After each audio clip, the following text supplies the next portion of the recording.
The way in which you talk to other people is symptomatic of how you perceive them, of the care and respect, or the lack thereof, you have for them and for their needs. And the way in which you let other people treat you reflects the respect you have for yourself.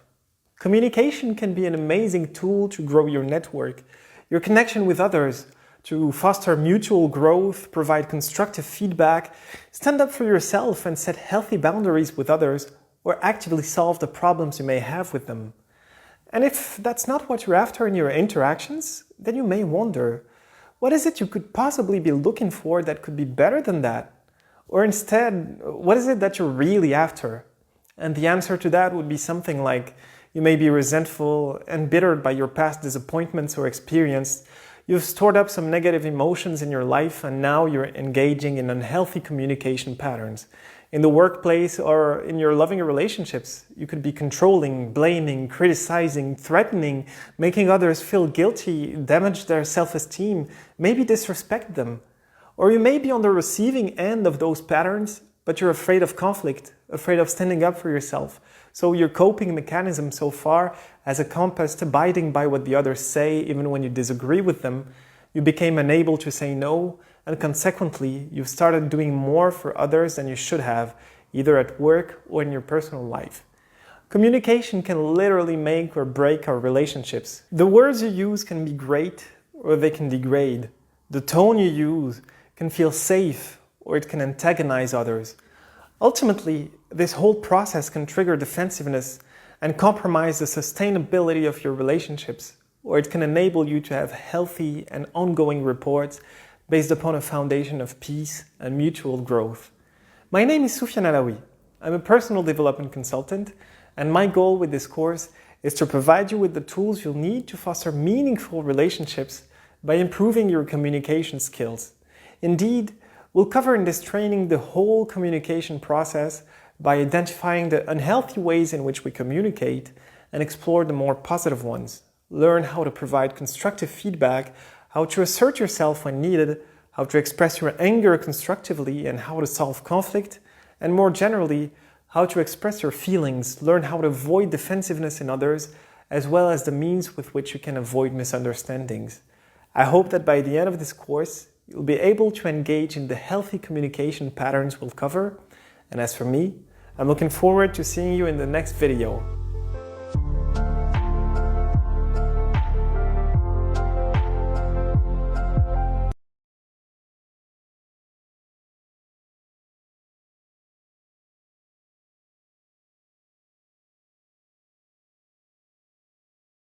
As to why we'll compromise the truth. Either I want to manage the image you have of me, and so I care more about my image than I do about my personality because I'm trying to please you and match what I think you will like out of an interest I have in the relationship, or simply because it makes me feel good to be liked for what I'm not at the expense of my integrity. Or because it's a poor way for me to manage your behaviors.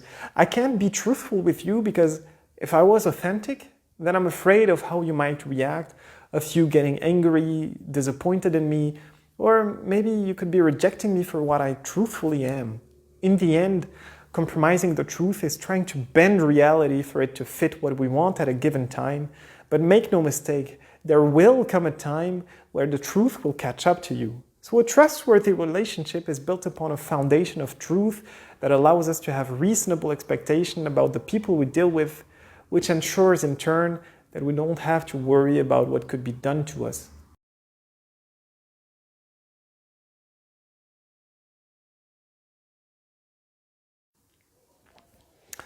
Our personality is a construct of internal beliefs and value systems. Our beliefs shape our perception, and our values are translated in the way in which we behave and treat others or treat ourselves.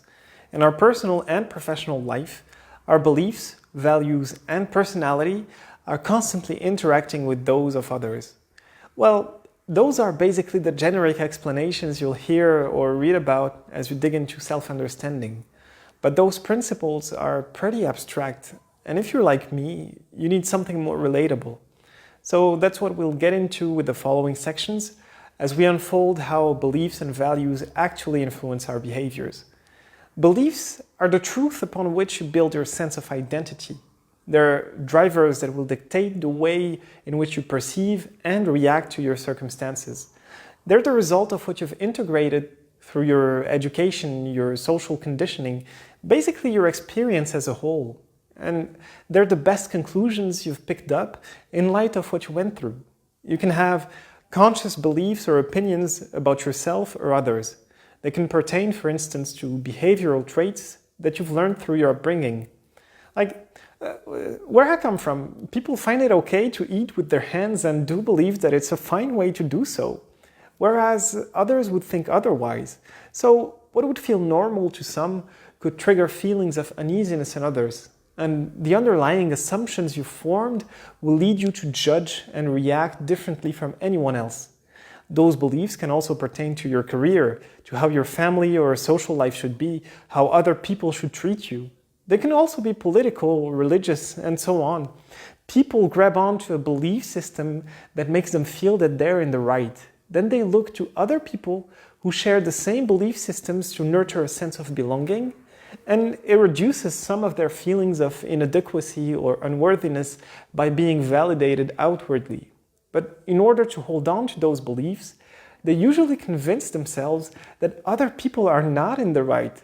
So they tend to polarize the world and they create a sense of our way is the only way. And if you don't do it, if you don't share the way I think, then you're wrong. But that doesn't make the others worse or better off than they are.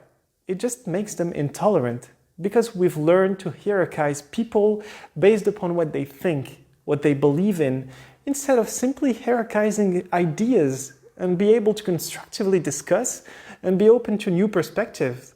But instead, the way we feel about those who think or act differently than we do can lead to a course of action that may seem justified in the scope of our understanding, but that unfortunately can lead to regrettable circumstances. And one recent example would be the Capitol riots. But if you want a more relatable example, look no further than the people you might reject. In a professional setup, you might believe that being successful means achieving the top of the ladder, and you would look down on those who don't share the same kind of ambition, while for them, success means having a balanced life without the same emphasis on work. You might look down on others because of the opinions they voice, the way they dress, their social status, the way they talk, and so on. But beliefs and opinions are no more than that. Ideas and judgments we form about the world around us, which are not an absolute truth, but that we internalize through our experience. People usually define themselves and their sense of identity through their opinions and belief systems, and in doing so, they attach their own intrinsic value to the way they think. So many of us confuse factual statements with opinion statements that are mistaken as truth. So whenever someone challenges those opinions, thoughts, or beliefs, they take it personally and get offended because they closed the possibility of a different perspective in the first place. The main idea I want to convey here is we shouldn't judge others based upon what they believe in, but rather ask ourselves, does the way they think translate into positive or negative personality traits? Are they aggressive, intolerant? So if somebody doesn't share the same interests, the same worldview, the same religious or political beliefs, maybe it's not reason enough for you to discard the person as a whole, because then you wouldn't be looking at the right place. And you don't define others by judging them in the first place. You actually define yourself as being judgmental. So you may wonder, what should I be looking at? That is to say, is the other person open to a dialogue? Because that means you can actually communicate with them in a healthy fashion. Are they empathic? Because that means they'll try to understand the way you think and feel without necessarily having to agree with you. And then, depending on the type of relationship you want to have with them, you'll capitalize on those traits to build something that can be constructive and respectful. Healthy relationships start when we can disagree without being disagreeable. And those are certainly the relationships you learn from the most, because if I agree with you all the time about everything you say, then you won't learn anything new by interacting with me. So there are as many perspectives as there are human beings, and with a slight twist of fate, you could be walking in someone else's shoes. So I think that the first step to nurturing mature relationships is being considerate and understanding of others. Well, some of our beliefs are instead internalized. That is to say, they're thoughts that we've automated, so we're not necessarily aware anymore of our inner workings. And I've expanded quite a bit on the topic in my emotional intelligence course. These beliefs are major drivers in the way in which we behave, and it just so happens that some of those are irrational, as evidenced by the late psychologist Albert Ellis. One of those beliefs is, others must treat me exactly in the way I want them to, otherwise they're no good. Look at it this way. You may know someone who gets frustrated and will throw a tantrum if you don't reply to their messages within the first 5 minutes after which they've sent it to you, without any regard for your circumstances. Another belief that I'll develop in the next section is, I must win others' approval or else I'm no good. People who've internalized this belief have an unconscious fear about what others might think of them, and they want to be seen under a positive light. To that end, they will align their behaviors with what others expect of them, agree to what others say or think because they wouldn't want to be rejected if they voiced a different opinion or if they said no. And so they are more concerned with how others perceive them, and ultimately they compromise their integrity and sometimes their well-being in order to be validated by others.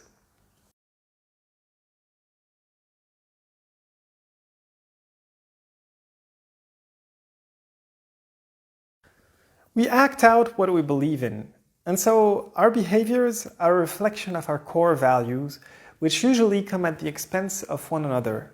That is to say, you can't be generous and selfish at the same time. So one way to figure out what you value is to look at the way you behave by yourself and with others and try honestly to figure out what you're up to.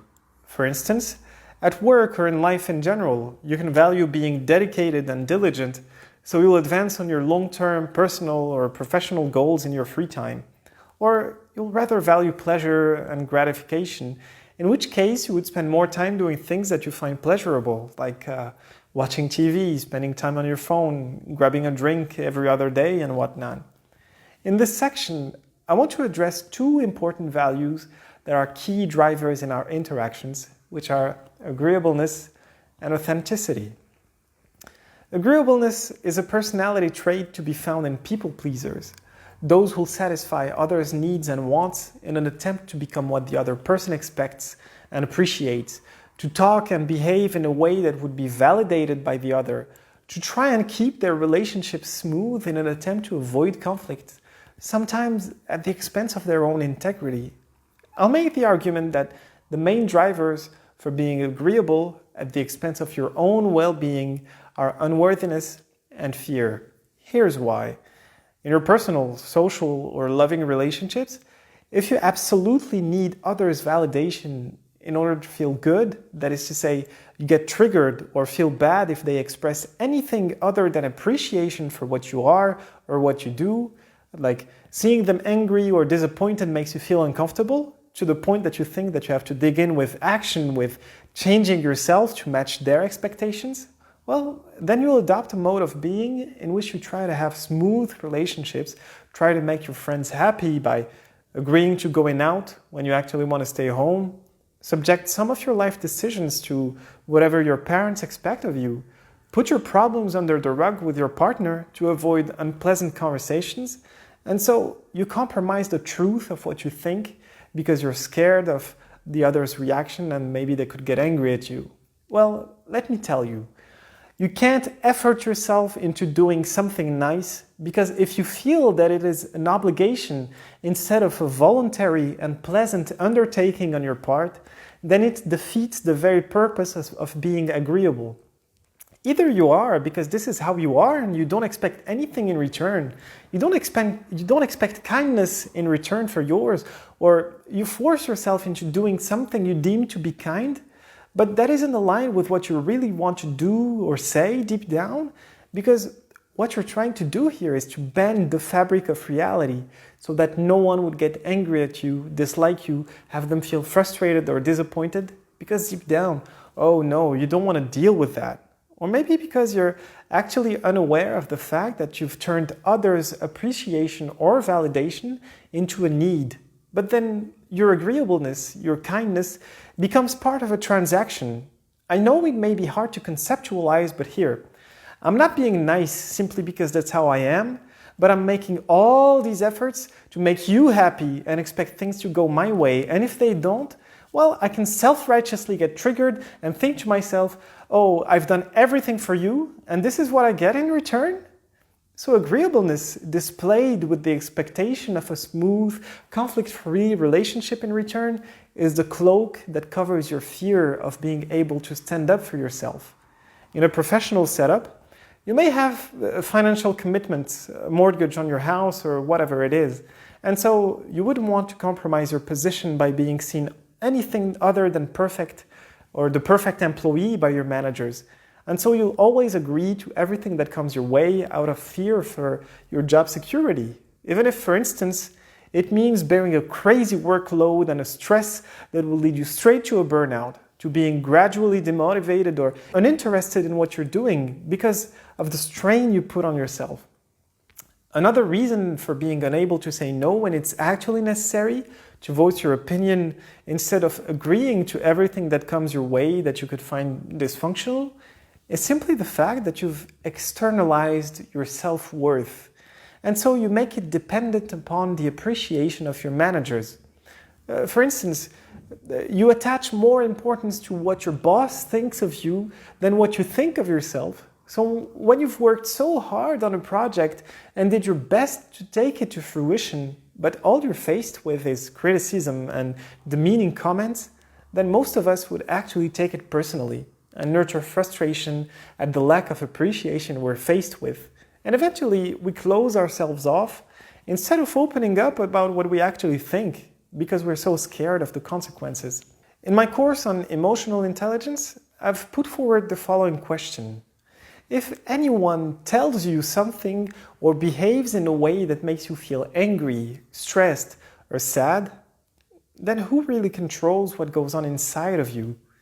When we finally leave our egos aside and realize that we've surrendered much of what goes on inside of us to the way our circumstances go, to the way others perceive us, then we understand that there should be a different path to feel more at peace with what happens around us. So, agreeableness can be toxic in our relationships when we do compromise our integrity.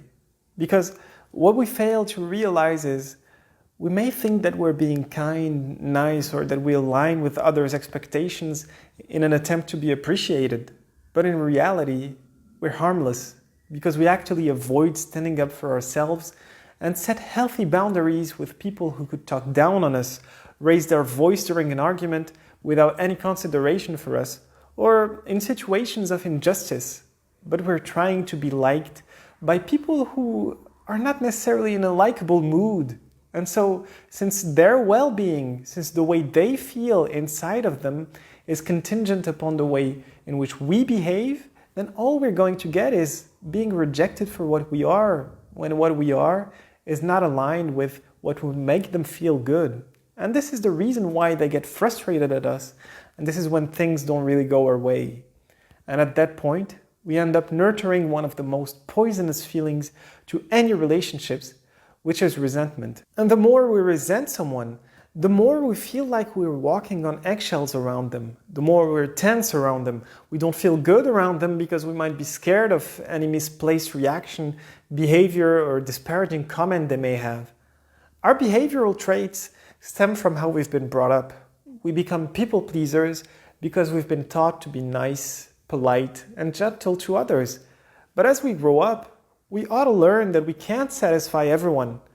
On the other hand, when we finally come to terms with the fact that we can be authentic in our relationships, that we can say no to a friend who's insisting on having us go out with them when we simply feel depleted or that we don't feel like it, that we can ask our manager what task we should prioritize and review deadlines whenever they flood us with more things than we can handle, even to the best of our ability, that we can ask our partners to set healthier boundaries in the way they talk to us, then we're actually opening up the path to feeling at peace in our relationships. But being able to say what you actually have in mind doesn't mean that you'll be hurtful in doing so. Indeed, as we become authentic, we need to discern between being aggressive and being assertive. Learn the difference between disagreeing with someone and being disagreeable. Learn how we can stand up for ourselves when we should, all the while respecting others' needs. If you've already found your path towards your own authenticity, then more power to you, and I hope you'll still find this section relatable.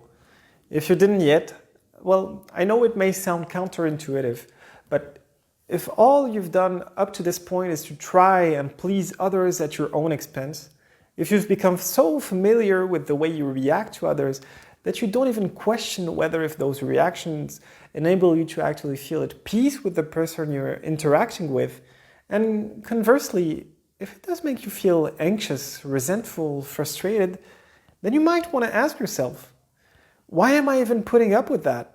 What's up with me surrendering my well-being to whether if someone else will like me or not, to the fact that their appreciation of me is dependent upon whether I say or do the things that sit well with them? And you might think, well, it's always been that way. I somehow made myself feel responsible for the way someone else feels. I'm scared I might compromise my relationships with my friends, my boss, my parents, or my partner if I did react differently, if I did become more authentic. And it's okay to be scared of what might happen if you did. What's not okay is to not change if where you stand in your relationship to someone makes you feel miserable. But then, what would be the upside to taking that risk? Well, let me ask you another question. Would you rather feel constrained to always be something you're not, to refrain from saying what's on your mind, all the while running the risk of being rejected by those around you, despite your efforts to match their expectations? Or would you rather be authentic, feel free to be yourself, and gradually notice how you'll keep around you the ones that will accept you as you are, not as they want you to be? And ultimately, you'll only experience true depth to your relationships whenever you'll be able to fully be yourself, to be respected by someone who doesn't necessarily have to agree with you on everything, but who's able to simply accept you as you are, because that will be the first step to healthy interactions. Here's another way to look at it. When you want a piece of advice, who would you rather go to? Someone who's agreeable? Someone who'll just say the things you want to hear and that you already know? Or someone who's truthful? Someone who's willing to give you the best piece of advice they can while taking the risk of offending you in the process? So you may ask yourself, what are you looking for in your relationships? Relief or something genuine? If you're familiar with my course structure, you'll know that I'll provide you with tools at the end of the course that will enable you to become more authentic and assertive, and in the process, learn to work on some of the fears you'll need to overcome to get there. I have a final idea that I want to convey here that I hope you'll be able to wrap your head around. The founding father of analytical psychology, Carl Jung, used to say that you are what you do, not what you say you'll do. So you are what you act out, and you act out what you believe in. Okay, bear with me here. What you end up attracting into your life isn't so much what you want per se, but you attract what you are. For instance, you may want a healthy, loving, trustworthy relationship with someone, but all you get are disappointments after disappointments, despite thinking to yourself, that's the one during your first few dates. You may want to find a job with a great environment, but you've already switched jobs a few times, ending up in seemingly the same tyrannical structures, while you thought, oh, these people look nice during your interview process. So regardless of what you want, you attract what you are means if you are naive and trust others too fast, you may attract manipulators. If you're too nice and harmless, you'll attract abusers. Conversely, if you're inquisitive and aren't scared of asking direct questions, you'll attract people who will open up to you, and you'll rule out those that don't. If you know how to set boundaries, you'll attract people who will respect you. Remember that expecting the world to treat you fairly because you're a good person is a little like expecting the bull not to attack you because you're a vegetarian.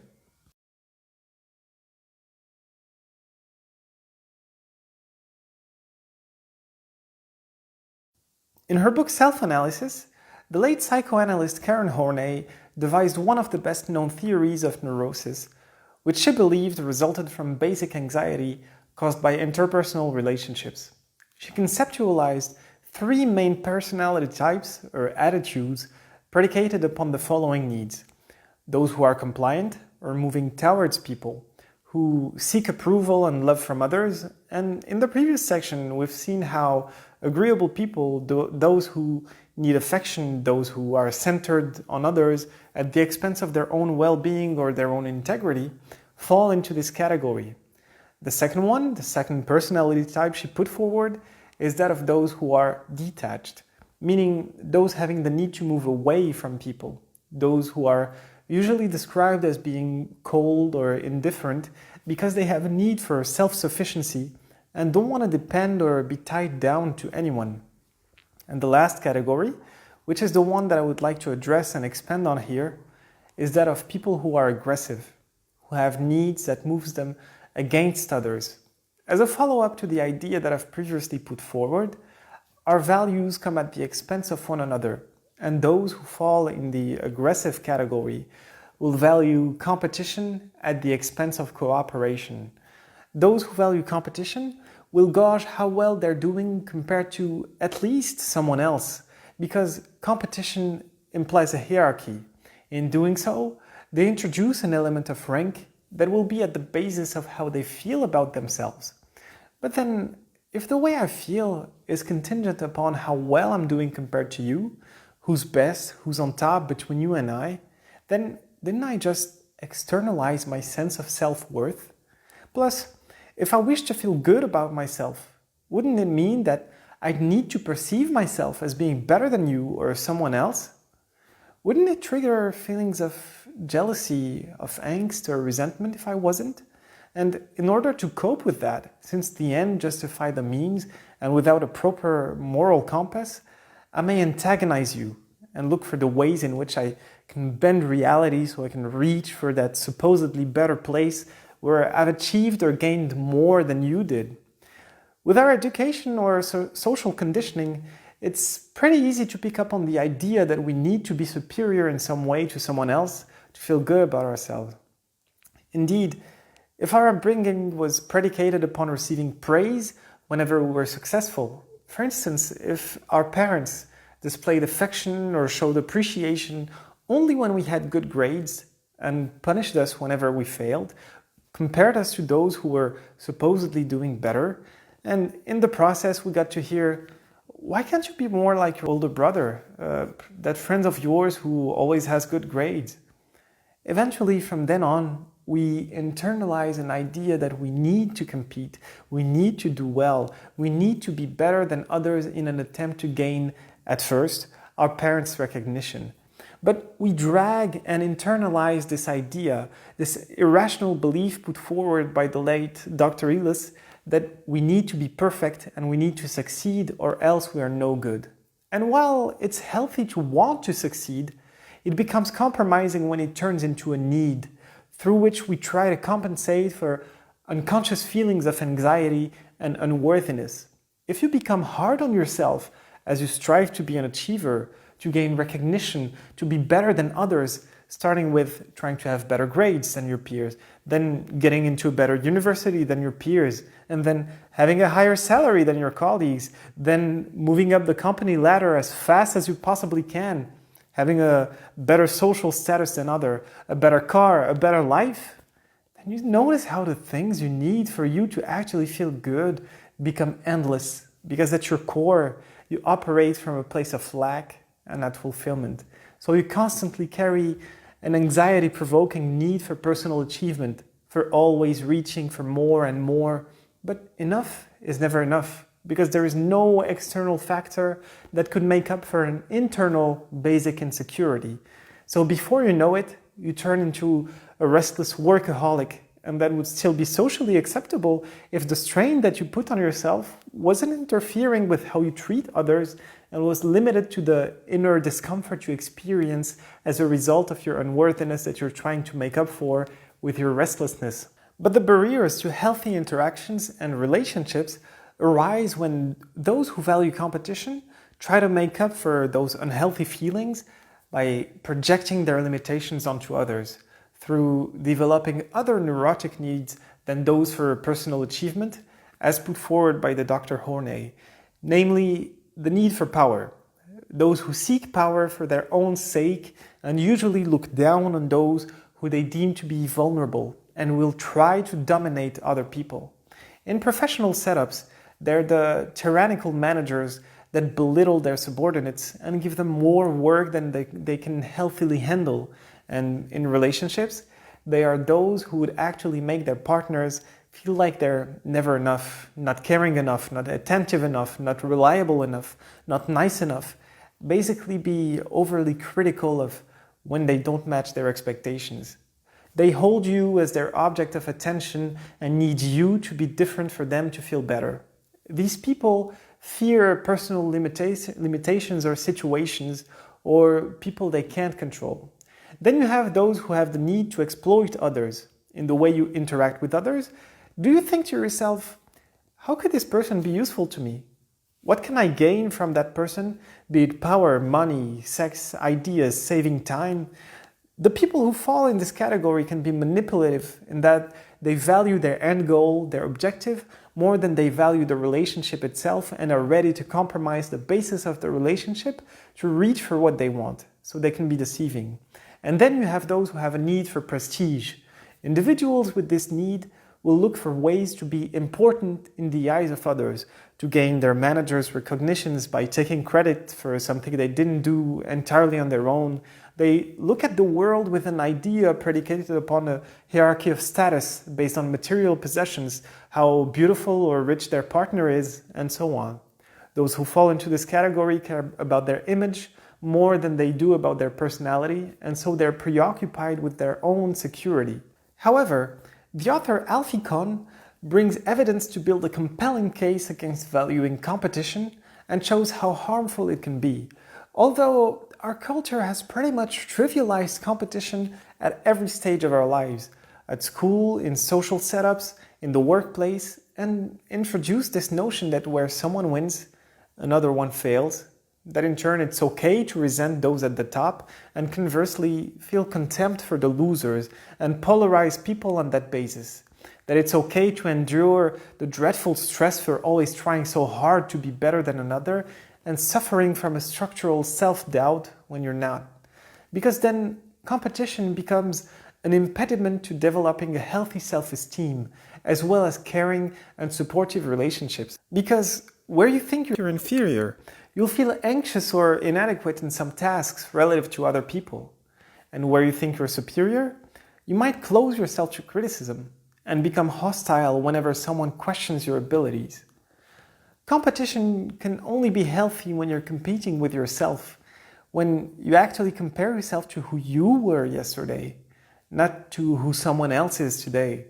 Because what happens then is, instead of thinking, what can I achieve to be better than whoever I compare myself to, I internalize another idea, which is, how far can I go? How can I be useful? How much of my potential can I actually achieve? How much of a caring, loving, responsible, disciplined, joyful person can I become? And after all, what could possibly be better than aiming for that? How humble can I become and recognize that anyone is in some way better than I am? And unless I'm narcissistic or self-centered, I can see that anyone I meet can have something to teach me that could be valuable, regardless of whether I like them or not. And that's what our interpersonal relationships should be about, in recognizing that we're all imperfect and don't know enough about anything to actually feel superior to anyone else. Alfred Adler suggested that we all strive for some sense of superiority. And you can see how easy it is to try and grab on to that feeling to invalidate anything that feels discomforting inside of you. You look to someone else who has it worse and you think, oh, I don't have it so bad after all. Or you finally notice that you have anger management issues, and then you look to someone else who has an angry temperament and think, oh well, I'm not half as bad as that person is. So what's the alternative? Kahn recommends valuing cooperation instead of competition, working together instead of seeing others as pieces we can use to achieve our self-centered goals, because not antagonizing others actually nurtures our fulfillment and peace of mind. He also puts forward the idea of assuming responsibility for trying to draw the best in each other, help each other do our best, and uncritically value each other's contributions. To that end, I'll present a few tools to help you be appreciative of others' input in both your personal or professional relationships through developing active listening skills, empathy, or work on giving constructive feedback. Cooperation implies equality. It implies that we don't hierarchize people, we hierarchize ideas, and keep the best ones, regardless of who put them forward. We accept others with their flaws, and instead of actually seeing them as limitations, we see them as potential. If your partner is not a good listener, but is actually caring, then you'll emphasize on the good aspects they provide you with and walk them through how you want to be listened to, which in turn can make you a better communicator. And the best leaders actually value their subordinates and their input. They actually care and empathize about how they feel in the moments where they're not giving their 100%. And just as being authentic doesn't mean you get to be disagreeable, being cooperative doesn't mean you get to be unassertive and neglect your own needs. It doesn't mean you're going to let others who value competition overstep your bounds. Instead, it actually means that you're aware of your own limitations and that you could count on someone else to make up for it. And that in the process, you can learn from them and ask yourself, who can help me do a better job than I'd be doing alone? How can I make others feel like they are at the heart of the things that we do instead of simply being at the periphery, ready to be used whenever they are needed? As a side note, and in my reckoning, profit or success should be a byproduct of working towards a meaningful vision or purpose together. But we've made profit, success, or prestige as an end in itself. And since the end justifies the selfish means we use in trying to reach for more, we do it at the expense of our own relationships. So your behaviors will translate the values you hold at your core. They're in a sense an abstraction of your ideal, and these can change with your experience and maturity. And one way to know whether if you're living in accordance with the things that you actually value, you may wonder, who are the people that I actually idealize? Is it those that are only looking at what they could selfishly gain, who can actively make things worse for others in the process? Or is it those who are able to be caring, fair, brave, reliable, honest, respectful, and so on? It actually means that we can draw the best in each other because that's the fastest way forward. That any partnership you have, whether they are personal or professional, if they're not predicated upon a win-win mentality, then all you're going to do is nurture either hostility or resentment. And that seems like the perfect transition to introduce you to the next section.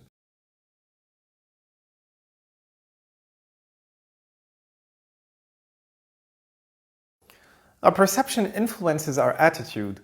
Consequently, our interactions are affected by our relationship with ourselves and that with others.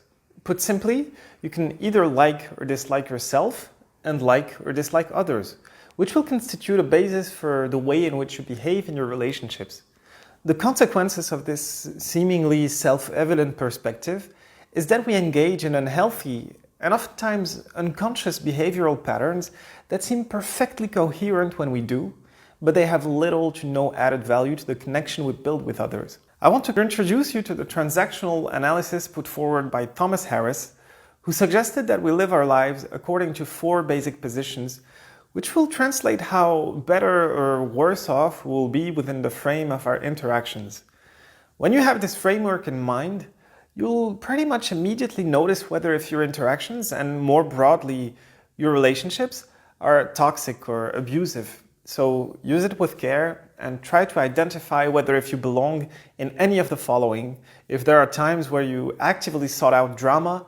And make no mistake, these patterns are often the result of some unresolved emotional pain. First, starting with the I lose, you lose, or the I'm not okay, you're not okay position. Have you ever seen someone who doesn't handle his alcohol very well? Well, who actually becomes violent and a danger to others and to himself? To extend on this idea, some people actually live their lives in a similar self-destructive fashion. They completely avoid their responsibility, indulge in bad habits, antagonize you for telling them anything that could possibly help them, shift from playing the victim as you feel sorry for them to becoming aggressive when they deem that you overstepped your bound or that you didn't help them enough or wasn't there enough, who feel bad about themselves and would want to make you feel bad in the process, who'll try to prove you wrong when they interact with you and might even lack basic respect and regard for you and for themselves. In a work environment, for instance, it might be the employee who doesn't want to do the work he's given, who voluntarily starts arriving late and under-deliver because, well, they're frustrated with their hierarchy, their managers, or whatever it is. In your personal relationships, it could be your life partner who lost his job because of the pandemic, who in turn indulges in apathy and spends his days in front of the TV. And as you confront them about it, they either play the yes, but game and start arguing for their limitations and everything that will justify why things cannot be done, or they become aggressive and compromise the relationship because, well, who do you think you are? You don't know what I'm going through, it's hard enough as it is, and you make it even harder on me by pressuring me? See where this is going? See how these people argue for their helplessness and at the same time try to blame others for their sorry state of affairs, put the responsibility of their failures and success onto others. As we'll see later in the course, one of the impediments to our relationships is to provide unsolicited help or give unsolicited advice. Indeed, a desire to change ought to always be initiated by the person herself, because any process of change needs to start with the basic idea that the weight from remaining the same, from keeping the same behaviors and mindset that have negative long-term consequences, will justify the discomfort I need to go through to finally make things better again. Psychologist Dr. Stephen Karpman coined in the 60s various terms to describe the dysfunctional roles we play, such as the one we've just described, namely the victim. The victim sees life as happening to them and feels powerless to change their circumstances. To sustain that state, they blame the person or a situation, but nurture and feed upon their powerlessness in seeking something external or someone else to solve the problems for them. And even then, they are likely to try and validate it as being unsolvable. The next unhealthy position is that of I'm okay, you're not okay. In Karpman's victim triangle, the perspective outlined here is that of the persecutor. This position is the one that I like to coin as that of either the tyrant, the narcissist, the pervert, or the manipulator.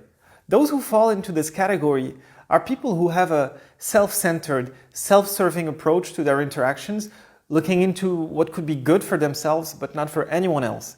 They're likely to be distrustful and unconcerned with helping others, and in addition, they would look for what they stand to gain with little or no regard as to how their behaviors will affect anyone else, as they may take from others without feeling guilty, they may insult others, they may avoid or hurt others.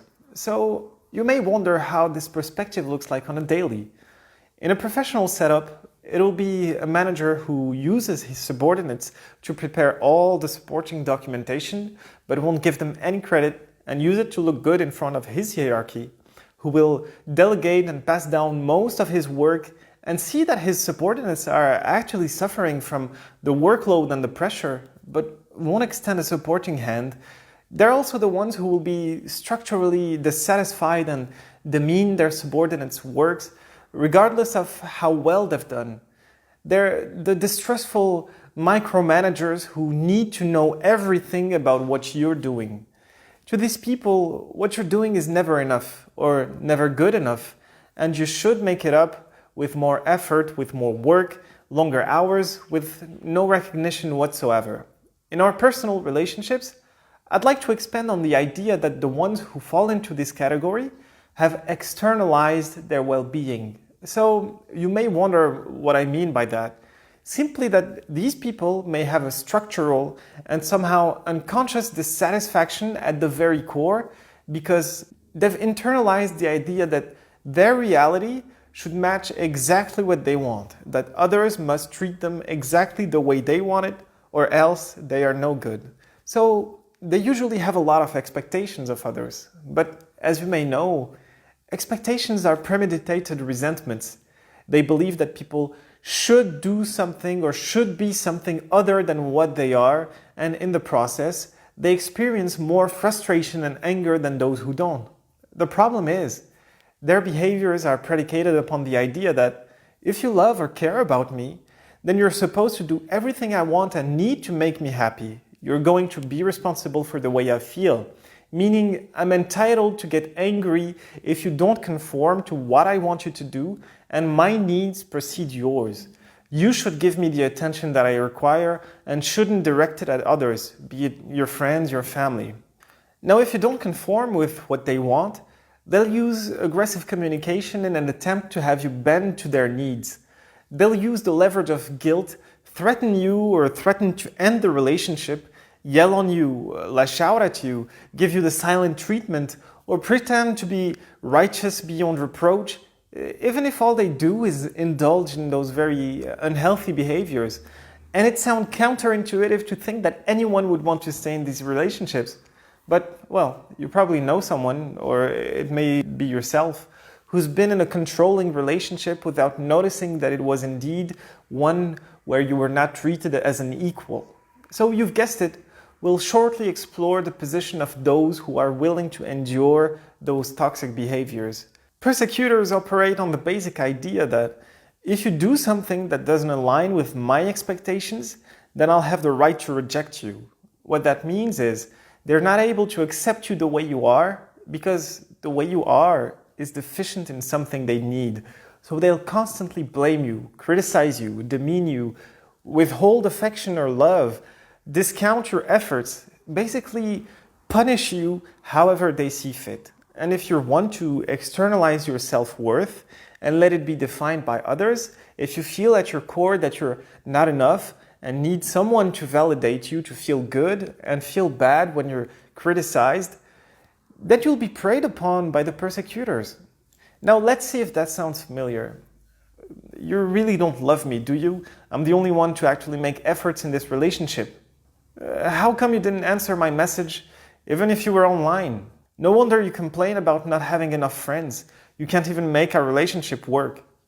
Now it takes a bit of insight to understand how these patterns work, but put simply, it's you made me feel bad with what you did, and if you do love me, you should conform to what I want instead so I can feel good again. And yes, it's emotional blackmail, and unfortunately, it does work without the other noticing what actually goes on. Many of us have learned to adopt an unhealthy pattern through our upbringing that we ended up internalizing, which built up as follows. Your parents didn't encourage you to be emotionally independent in that they didn't set healthy boundaries and they punished you whenever you didn't align with their expectations. Whenever you didn't get good grades, for example. They shut you down whenever you tried to get angry. If you've been subjected to blame and criticism, then you didn't feel loved in those moments. So in turn, surely you tried your best to please them again and gain their approval, even if what you had to do was to repress some parts of yourself that weren't given space for a healthy expression. Well, that's exactly what you'll be doing with your manager, your friends, or your life partner if they fit the persecutor profile, silently suffocating under the pressure of someone who exerts their control. And what you'll do for your partner at the expense of your own needs or integrity will actually make sense to you because you'll think to yourself, well, love is about making efforts for the other. But you'll fail to notice that you don't have a healthier relationship where you're not fine, and you'll mistake the moments where you feel good, that is to say, when the persecutor temporarily shows affection, appreciation, or validation, and you'll mistake that for being actually fine. So beware of this dynamic and ask yourself, am I doing things in my relationship to feel good? Or is it for my relationship to be healthy? I believe this is a good introduction to the next position put forward by Thomas Harris, which is the I'm not okay, or you're my number one priority perspective, which is the rescuer's position.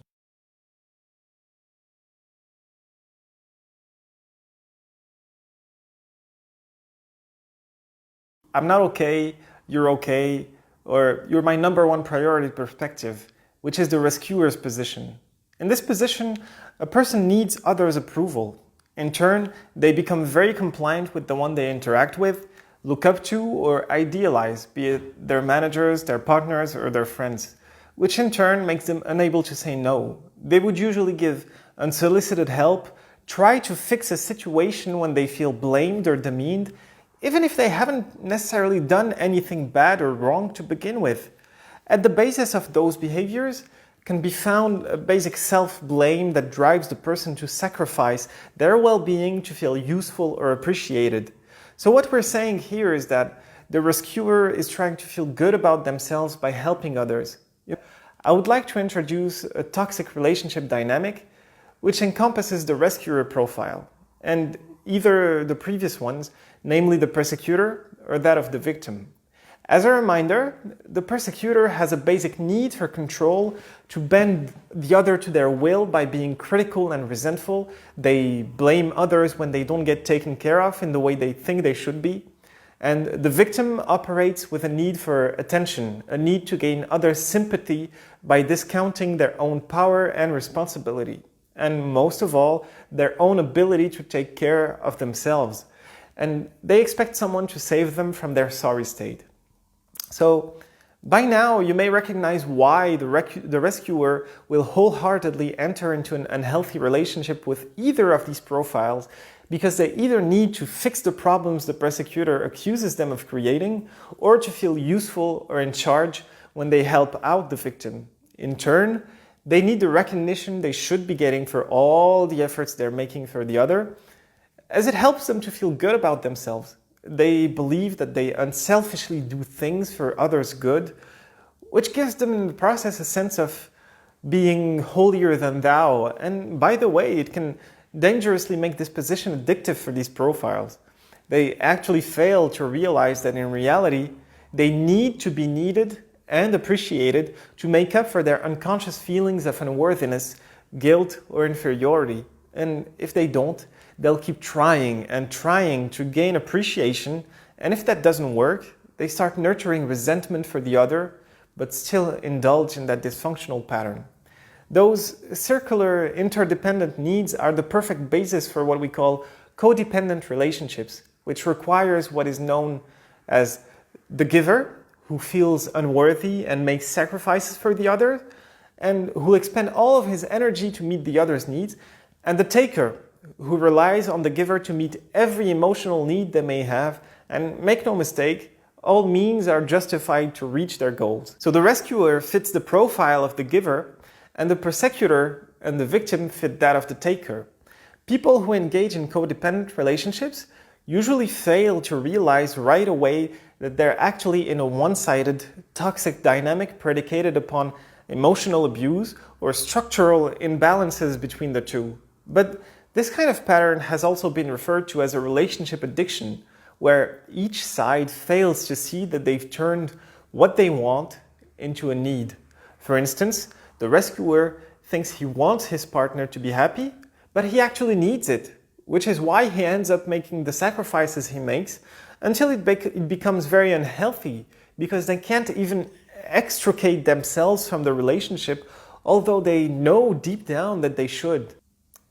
My goal with this course is not limited to providing you with a theory you surely subscribed for, but I truly care about whether if you're involved in such a draining dynamic that could exhaust you at your core in either your professional or personal life, with your boss, your partner, a friend, your parents.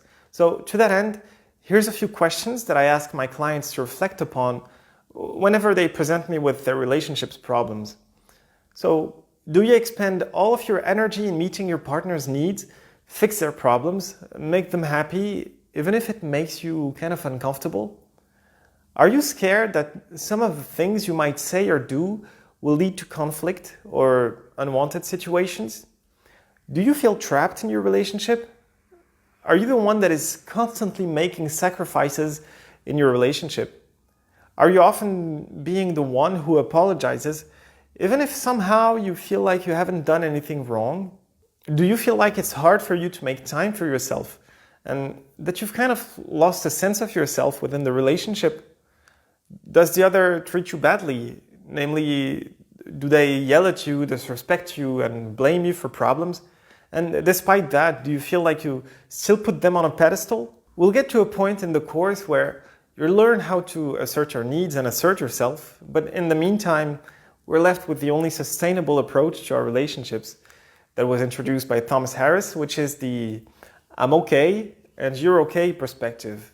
Well, you must have guessed it by now, but the only way we can nurture healthy relationships is to consider others' perspective and needs without sacrificing our own.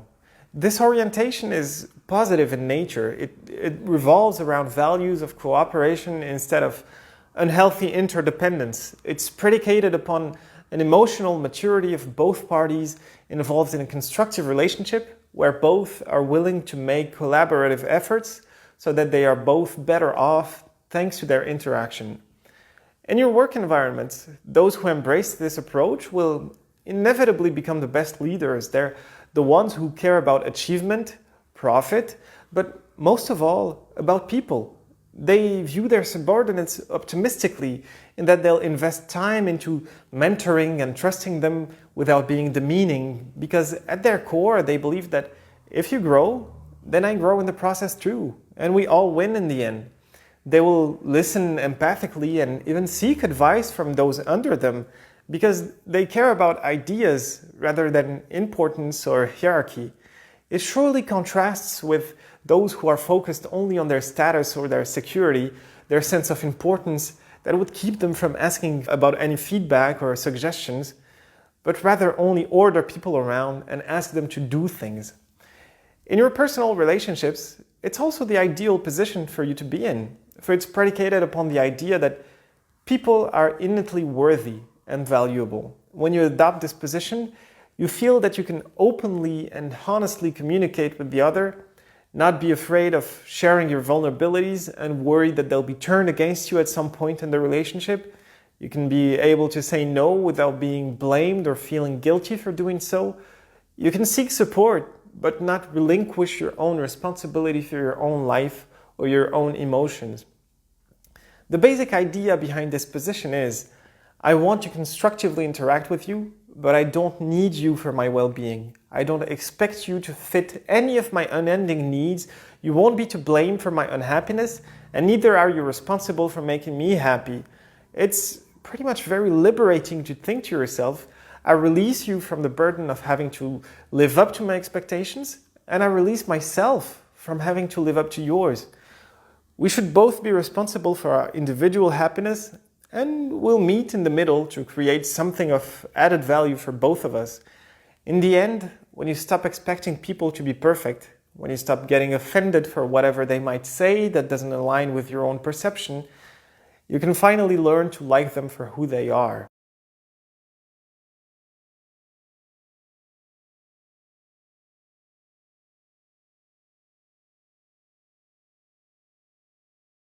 We've introduced in the beliefs section that at the basis of how we react to any given situation is the way in which we perceive it.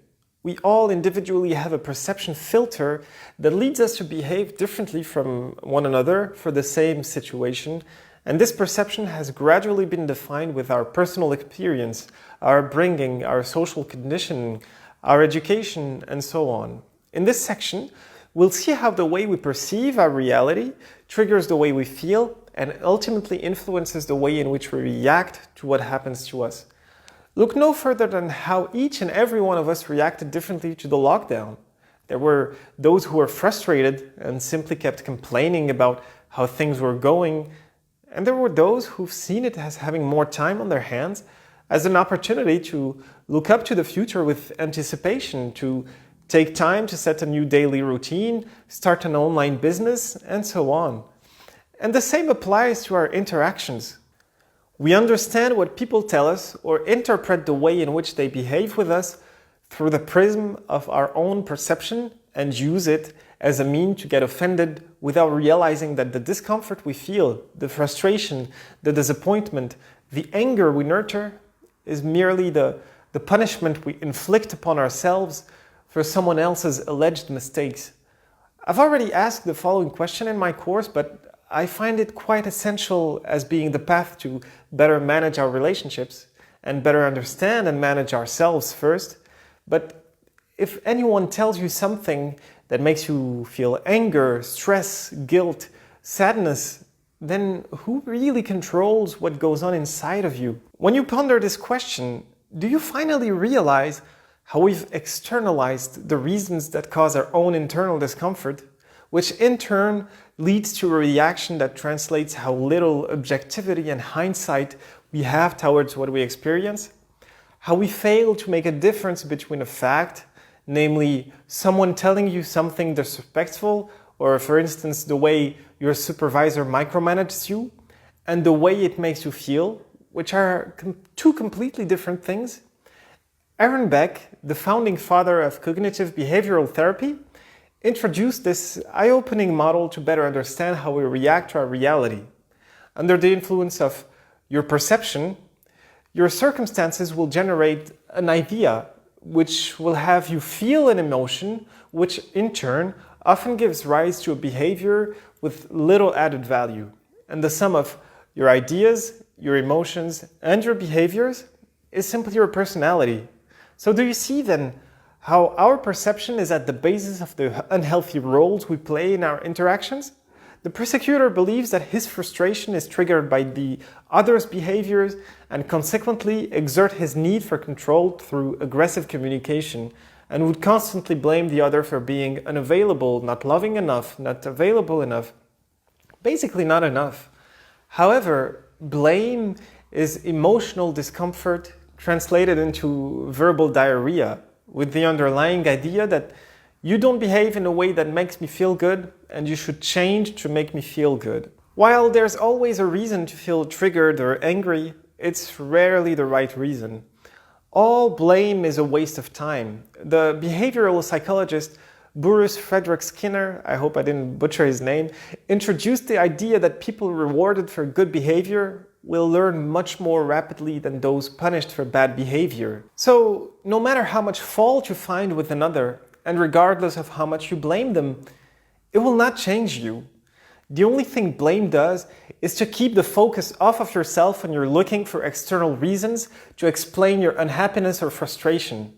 And you may succeed in making someone else feel guilty about something by blaming him, put them on the defensive, make them strive to justify themselves, wound their pride, hurt their sense of importance, and arouse resentment.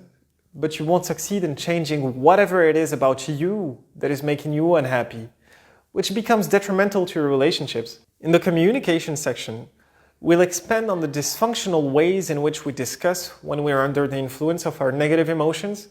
And if you recognize yourself in the patterns I've described, we'll see in the tools section what reactions you could strengthen in order to adopt healthier behaviors. So similarly, we can see how this model applies to the rescuer profile, who allows himself to experience guilt and tries so hard to make up for something that's lacking while disregarding his own well-being because he correlated it to how satisfied the other is with him. So in turn, they will behave in a submissive way that will gradually have them nurture resentment, while the healthier alternatives we'll look into are to learn to overcome conflict anxiety, better manage aggressive communicators, become more assertive, and draw clearer boundaries with others.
Our relationships and the associated communication we engage in are pretty complex in themselves, but my goal with this course is to summarize important and relatable ideas or examples that could enable you to find new guidelines to let go of unhealthy beliefs or behaviors you may have indulged in that could have been detrimental to your relationships. As a general introduction to this section, I will talk about takeaway points from the late Peter Gerlach, who spent around 40 years of research and experience as a family systems and trauma recovery therapist, as it will provide us with an interesting basis that we'll capitalize on in the next sections. Starting with the several drivers or needs that we try to fulfill whenever we engage in a communication with someone, which are, first, to feel respected. That need is paramount and always present within the field of our interactions. Muhammad Ali used to say, "I don't trust someone who is nice to me, but rude to the waiter, because they would treat me the same way if I were in that position." And indeed, the very basis we look for whenever we talk to someone is a sense of mutual respect, which will be an essential common ground upon which we can build our rapport, regardless of our position, social status, age, and so on. Mutual respect implies that when we interact with one another, both of our needs will matter equally, which is why problems arise when someone becomes judgmental or demeaning towards another. And even if you're submissive, you feel it in your gut that something is wrong.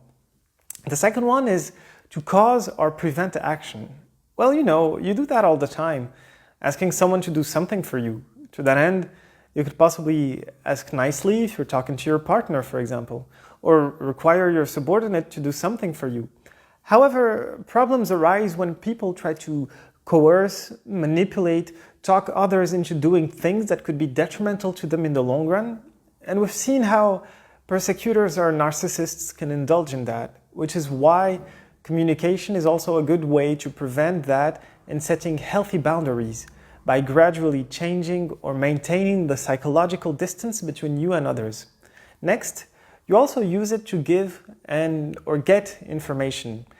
Information could be neutral in nature when it pertains to anything from what you'll have for dinner, the data that could help you complete the worksheet or the report you could be working on, to the feedback you wish to give or receive. And this course will include the tools that will help you provide feedback in a healthy fashion.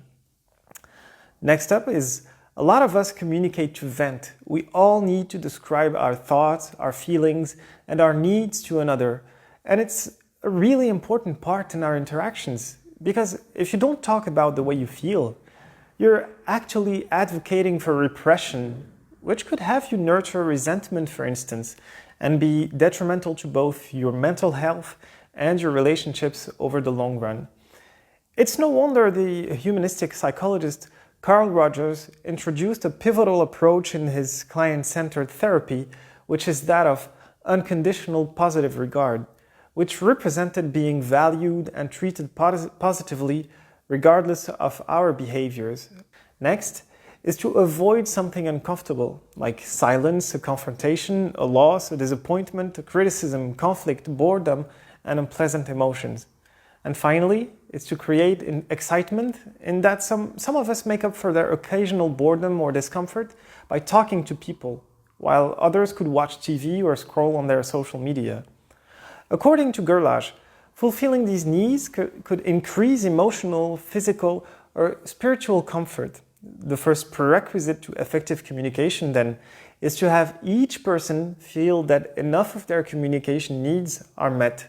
However, the dynamic in which we interact with each other will inevitably make it so that our respective needs will either match or conflict. So don't get started by this table right there. It's simply meant to show you that the instances in which our needs are met are rather hard to put together. For instance, you want to gain information from your partner because you suspect them of having done something they were not supposed to. I don't know, it could span from eating that last muffin that you left on the counter or something of a much greater magnitude. But all of a sudden, since they don't really like conflict, their need turns to avoiding pain, to avoid the consequences associated with providing you with the information they're withholding, because they believe it could trigger an emotional reaction on your end. Another example would be that of a persecutor. As per the previous definitions we've covered, a persecutor needs to cause action, needs you to change something about yourself so they could feel good. And since you don't want to be confrontational with someone who could get angry, you'll repress the need to vent your thoughts and feelings, change to match their needs, and grow resentful about how they treat you. So, ineffective communication where both needs aren't met give rise to negative emotions, to frustration, anger, disappointment, and other inner blocks that ultimately compromise the quality of our relationships. And the problem is, we've trivialized unhealthy communication patterns that we've learned over time, but hopefully, with the topics we'll cover shortly, you'll be equipped to let go of anything that wouldn't serve you and your interactions. But the bottom line is, our interactions ought to be conducted in a way that leaves us feeling good about ourselves, each other, and about the interaction itself. The transactional analysis profiles that we've gone through translate the extent to which we take into account others' needs. So the communication outcomes are indeed directly correlated to how we see others.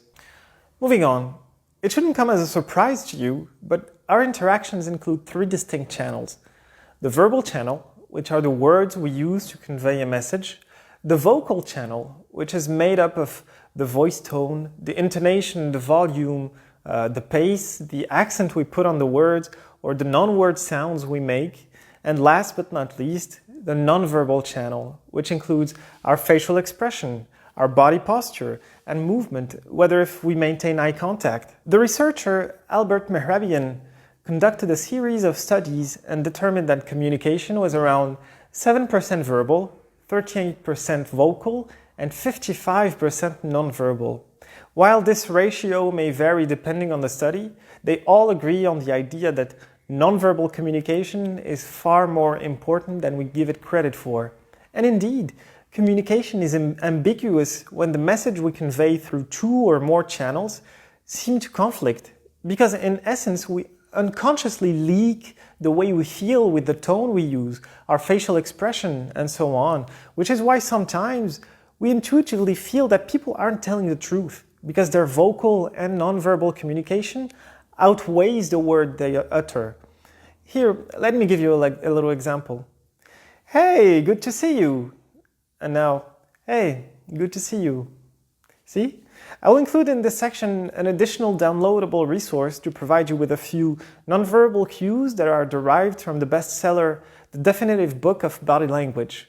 So, the way in which we communicate is complex, but make no mistake, we act out what we believe in. And so, how we communicate is a reflection of what we value. And depending on what we value at our core, whether it be agreeableness, connection with others, competition, selfishness, and so on, it will be translated in the way we treat and talk to others.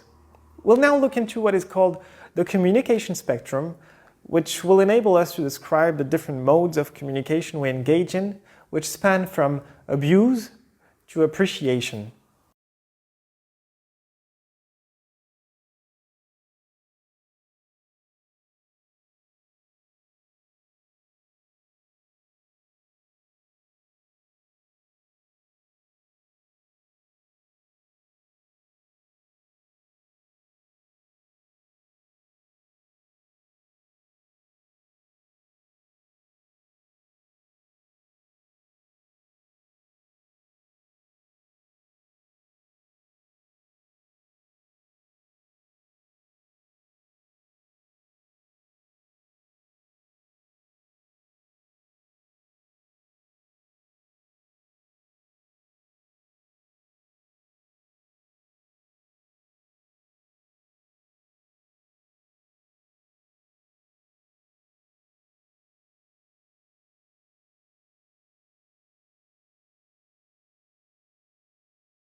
The way in which we communicate is a skill, but it's not one we're always willing to look at. So we may trivialize dysfunctional modes of communication and permanently damage our relationships. And unless we're narcissistic, thinking we're perfect in every way and that others are at fault for not listening to us. Our communication skills are a lifelong learning process. So if you're looking to develop healthy interactions with others, be it in your work environment or your personal life, you'll need to know which type of communication you want to enhance and know what to avoid. Indeed, while it's not a study per se, a health and wellness website which polled 100 mental health professionals found that communication problems were cited as the most common factor that leads to divorce, followed by couples' inability to resolve conflict. And I mean, look around you.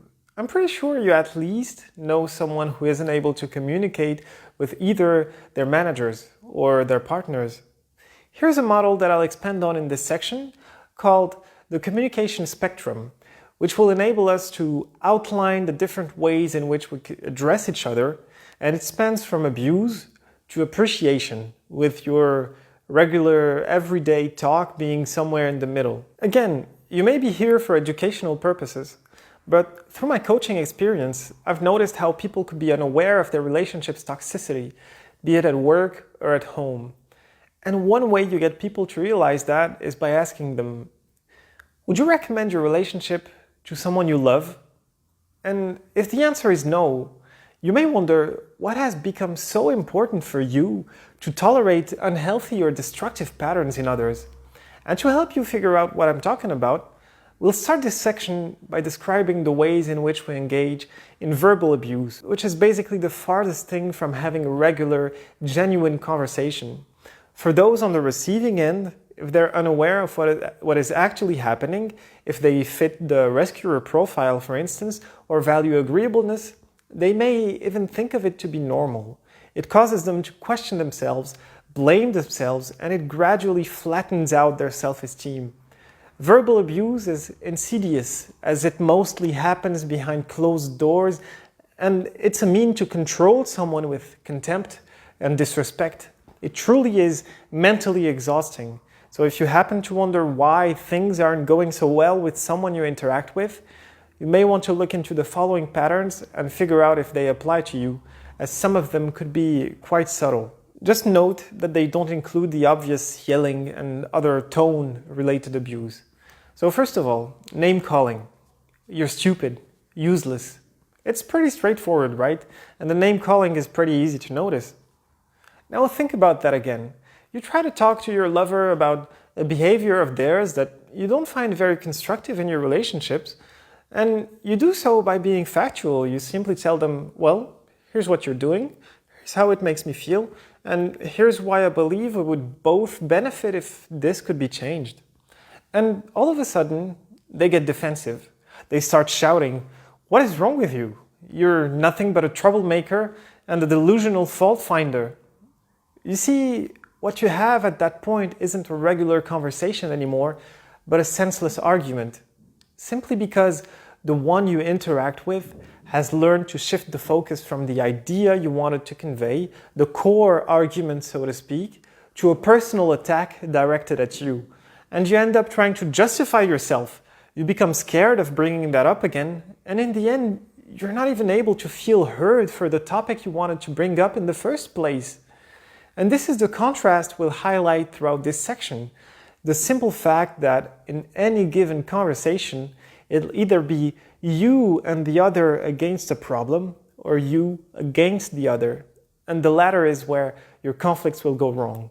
Another example of verbal abuse is condescension. And this one can be quite disconcerting because it'll be hard to tell from sarcasm or light jokes, especially in those who do manage to remain politically correct, so to speak. But make no mistake, condescension comes with a message meant to belittle you. Take this example. You're at work, you're completely done with everything you had to do, and decide, well, it's okay if I leave the workplace 5 minutes before the end of my working hours. You walk by the HR who says, oh, you're taking your vacation, are you? Moving on. Do you know if you're being manipulated? Surely if you did, you probably wouldn't accept being manipulated unless you had a payoff in pretending to be. Manipulation is surely one of the sneakiest forms of verbal abuse that will go undetected by many. which subtly leverages an emotion you're unaware of. People will usually leverage guilt or fear to have you behave in the way in which they want you to, which generally revolves around you satisfying them. You spend the evening with your friends, or 2 hours at the gym. You may have visited an aunt of yours for that matter. Then you come home, your partner is frowning a bit, gives you the silent treatment. And as you ask if there's anything wrong, they reply with, not really. And so the tension becomes palpable. And if you're not emotionally resilient, psychological pressure starts getting to you. Then out of the blue they say, if you so much cared about me as you pretend to, you should have stayed at home with me tonight. And it doesn't happen once. The next times, the tone becomes gradually tainted with more anger, more dissatisfaction. It's directed at whatever it is you do that enables you to have a balanced life. And if you're one to fall for those guilt-loaded attitudes, you end up identifying with the things you hear. You end up feeling bad about yourself and believe that you're actually doing something wrong in your relationship. And since you've convinced yourself that you're supposed to make efforts, well, it's actually your responsibility to make the other happy. So you'll start complying. Because of course, one day, as your friends invite you to go out, you're immediately struck with anxiety because of what you've gone through in the past, and you just want to avoid the pain incurred by the other's behavior. You politely decline and say you have things you need to attend to at home. And that's basically just the start of how you unconsciously become submissive to someone else's will and manipulative behavior. So you don't see your friends or family as you used to anymore. You don't do the things that used to contribute to your well-being anymore, until you feel that you've kind of lost a part of yourself in the relationship. What we're noticing here is that control is widely predicated upon a common pattern of criticism, blame, demeaning comments, comparing you negatively to someone else, dismissing the way you feel or think, or even have you apologize for that which is not of your responsibility. All of those patterns are emotionally charged and meant to trigger uneasiness for the one on the receiving end. They're based upon the basic idea that the way you are or the things you do frustrate me, anger me, disappoint me, and will in turn justify the way I treat you, regardless of how bad that would be. So it's not my fault that I yelled at you, that I criticized you, because I was merely reacting to the things you did. It's this narcissistic underlying idea that I'm perfect regardless of what I do. I'm entitled to talk to you however I see fit. The way you think shouldn't matter. And if you even so much question my behaviors, it will be justification enough for me to unleash even more of the treatment I'm giving you.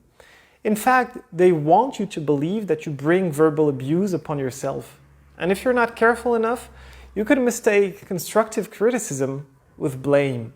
Suppose your boss continuously increases your workload, and instead of compensation, what ends up increasing is their criticism. Eventually, they could tell you, it's no wonder your deliverables look more and more like drafts now that you come 15 minutes late to work every day. And well, you did so because all this time you were expected to put in the overtime every night without notice. And we'll discuss how a manager can provide good feedbacks in the last section, but constructive criticism would sound like, hey, thank you so much for the effort you've put in to prepare the first version of this document. And I know we've been understaffed lately, but this isn't something we can present yet, as there are some tables, graphs, data I would like us to go over. So you see how the focus is not about you, it's not about demeaning you, but directed only at how to improve the deliverable, showing appreciation for your efforts. And should you want to actually convey a message to the person, then you have to rather be good at giving feedback. Indeed, the late professional development expert Dale Carnegie, author of How to Win Friends and Influence People, said something along the lines of, criticism is futile because it puts us on the defensive and usually makes us strive to justify ourselves. So criticism is dangerous because all it achieves is arousing resentment and hurting the other's pride. And the same applies to your personal relationship. Blame is one of the main blocks to a healthy communication, as it furthers us from simply trying to understand or accept the other, let alone encourage them to get on a path for self-improvement that could enhance the quality of any relationship they partake in, actually. So, what does it sound like in your intimate relationships? Well, you always overreact for stupid things. I can always count on you to ruin my evenings. Why do you keep over-intellectualizing everything I do or say? You're always upset about something. That's why nobody likes you. I don't like arguing, but you just make me so angry every time. Do you really think you'd be happy if I wasn't around? Can't you be more like your sister? At least she listens to her husband. At this point, I'm not even disappointed. You're just a lost cause. What you want to look out for are the comments you hear about you as a person or about your personality instead of your behaviors. And when they pertain to your behaviors, they're not factual, but include a demeaning label. For instance, your last intervention during the meeting was pretty dense. See? Okay.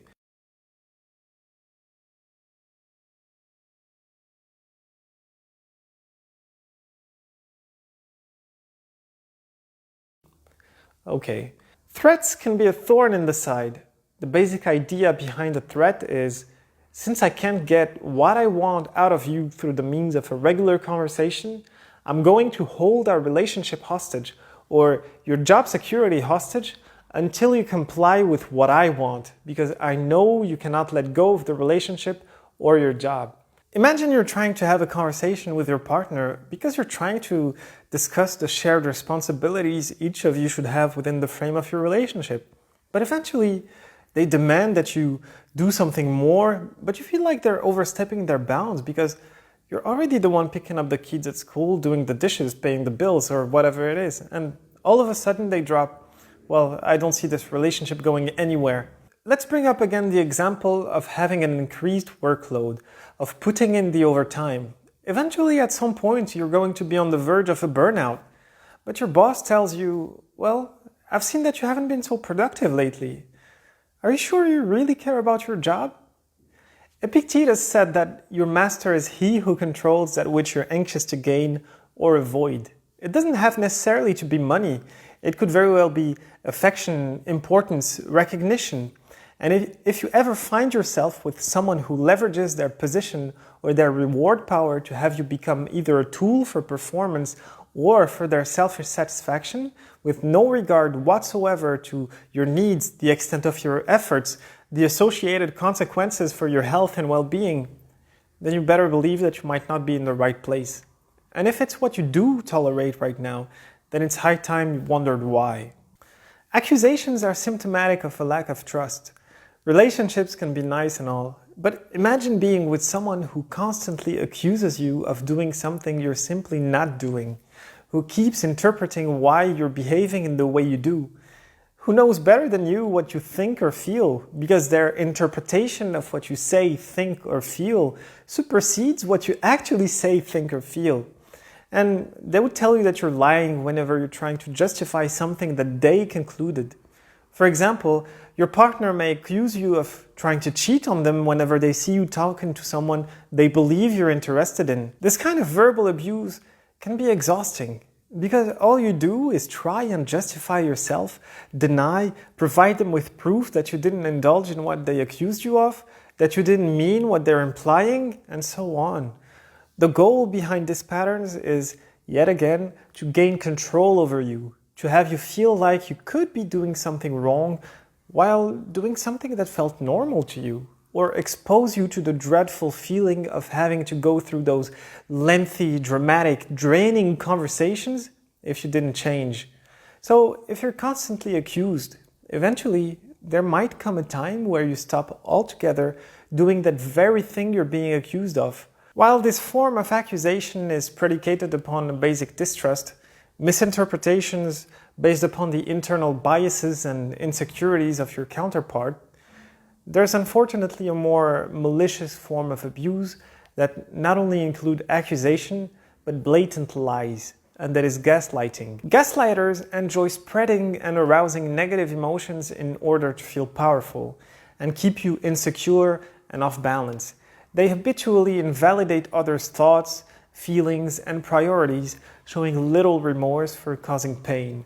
They carry out psychological manipulation towards individuals and groups through persistent distortion of the truth with the intention of causing their victims to question themselves and feel less confident.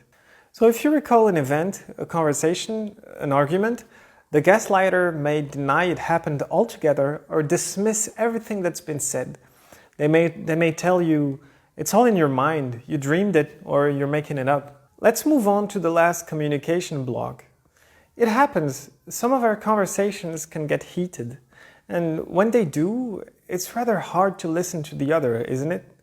What I personally do when the person I'm talking to interrupts me constantly, when I notice through their body language that they're boiling up inside, that they're getting frustrated and aren't receptive anymore, I politely and truthfully ask to have this conversation at a later time when the both of us would have dialed down the weight of our emotions and cast aside the things that keep us from having a proper discussion.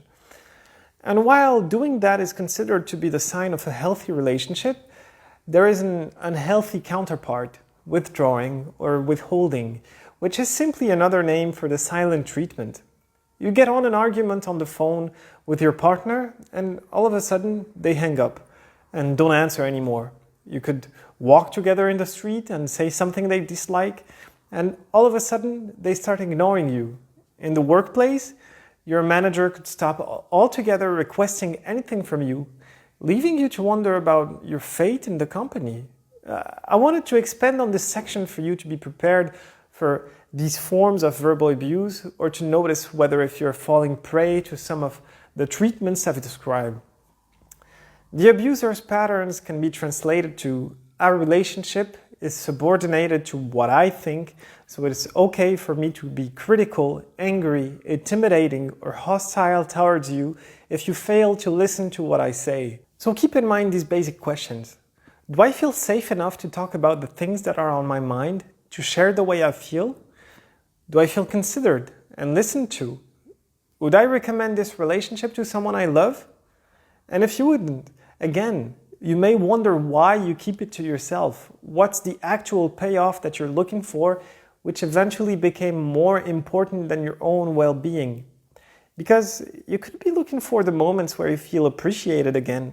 So you'd be feeling good again instead of actually being fine and engaged in a healthy rapport.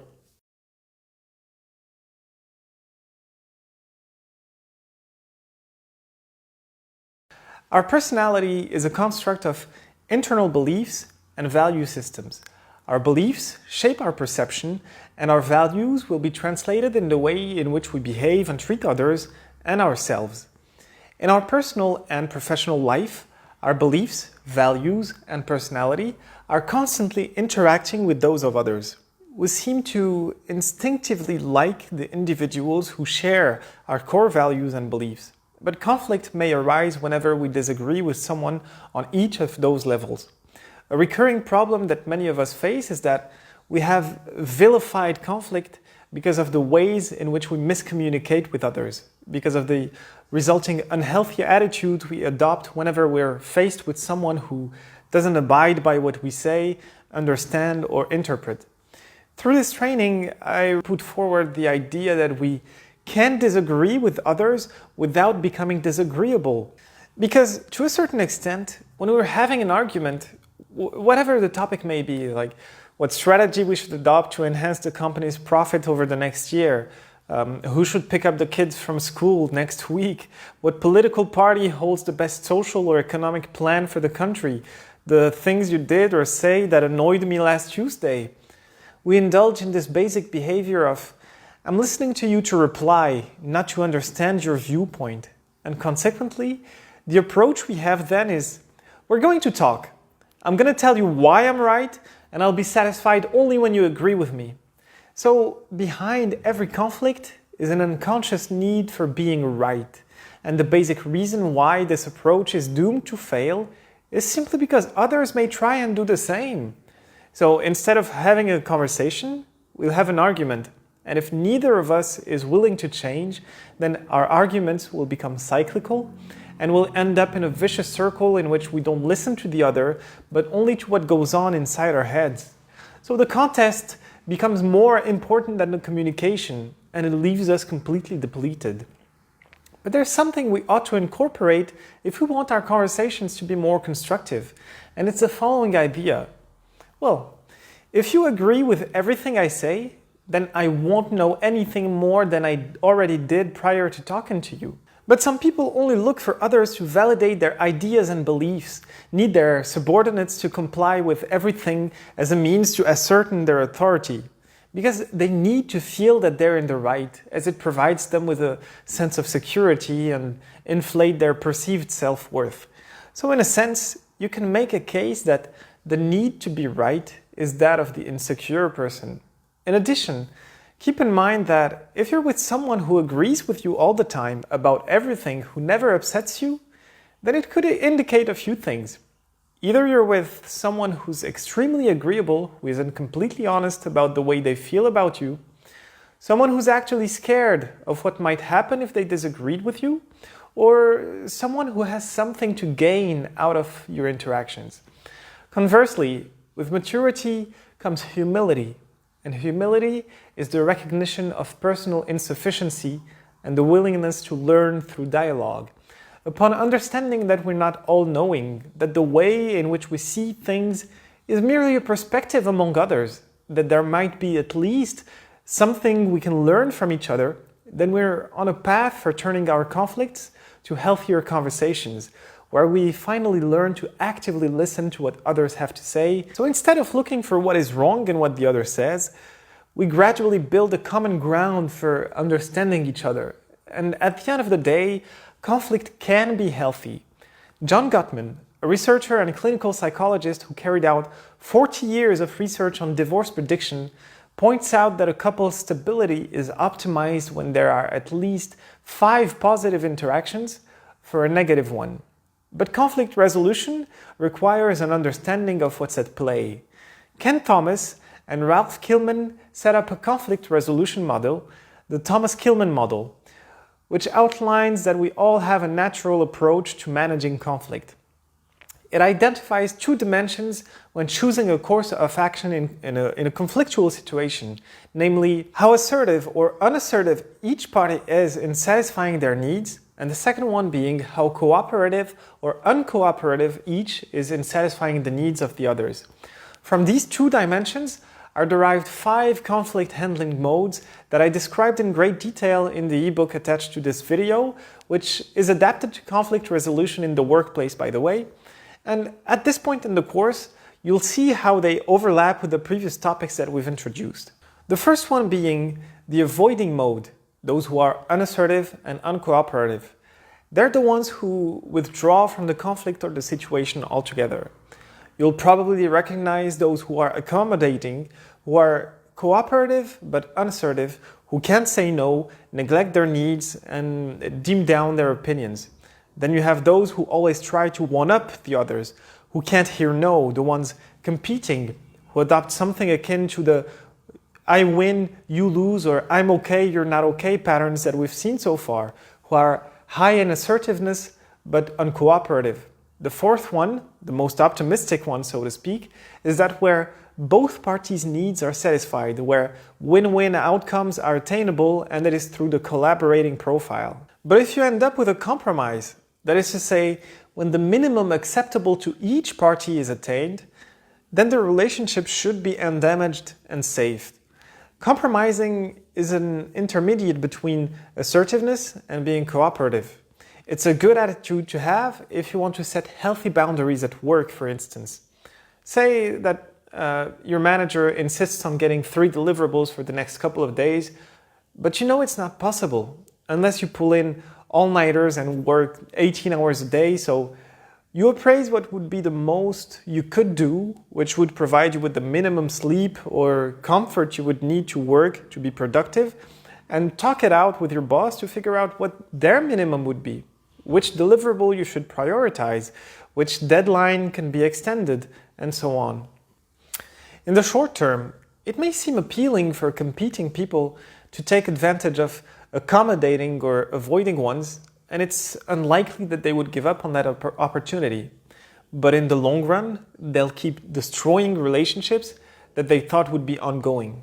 What should be noted here is that there are actual circumstances where it's okay to adopt any of the previous modes of conflict resolutions. And if you're interested, I'll let you dive deeper into the workbook that I've included with this section.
We're at the point in the course where you might be tired of hearing me talk about all that's unhealthy and dysfunctional with our relationships or our communication.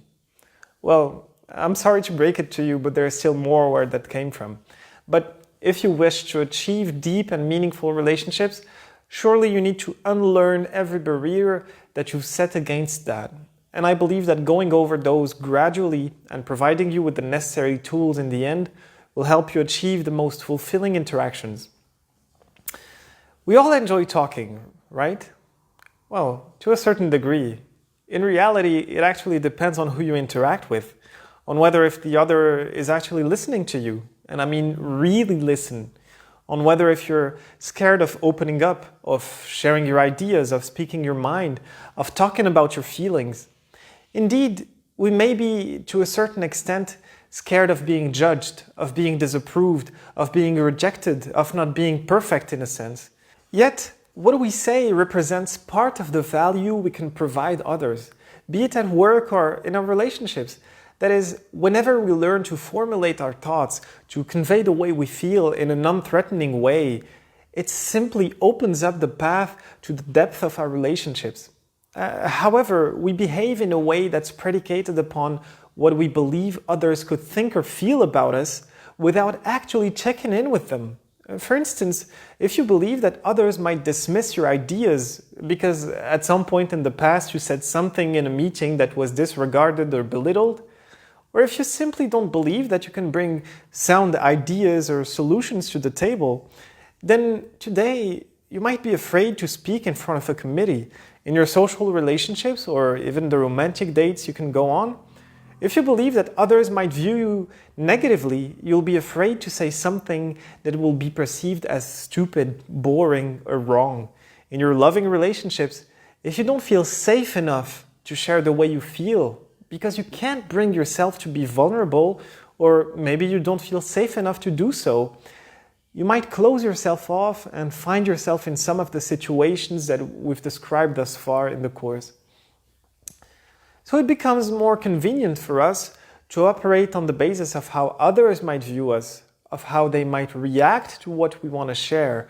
And so we keep making decisions on the basis of the vague guesses we have or gossips we might hear, rather than actually asking the other where they actually stand in relationship to us. Indeed, a sound basis to our communication is knowing where we stand in relationship to the other, and be willing to face the truth about whether if they accept us or not.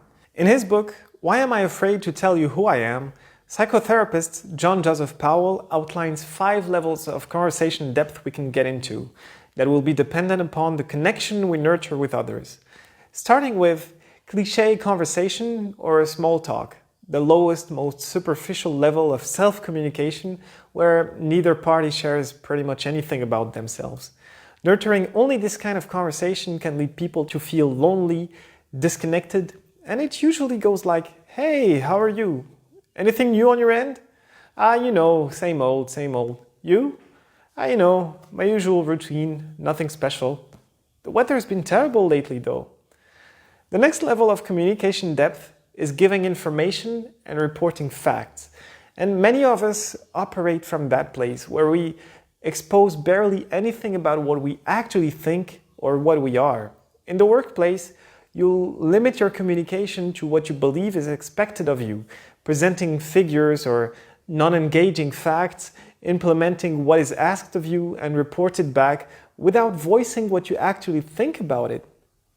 Believe it or not, but on a personal level, some people who talk like this do believe that they're kind of connecting with each other on the basis of the information they get from each other, and actually mistake these talks with actual communication because they don't necessarily know any better. You've probably seen around you couples at a restaurant who, after having shared a few details about what went on during their day, simply get on their phones and are done with talking. Eventually, we can argue that real conversations start after conveying facts, after having talked about anything that's external to us.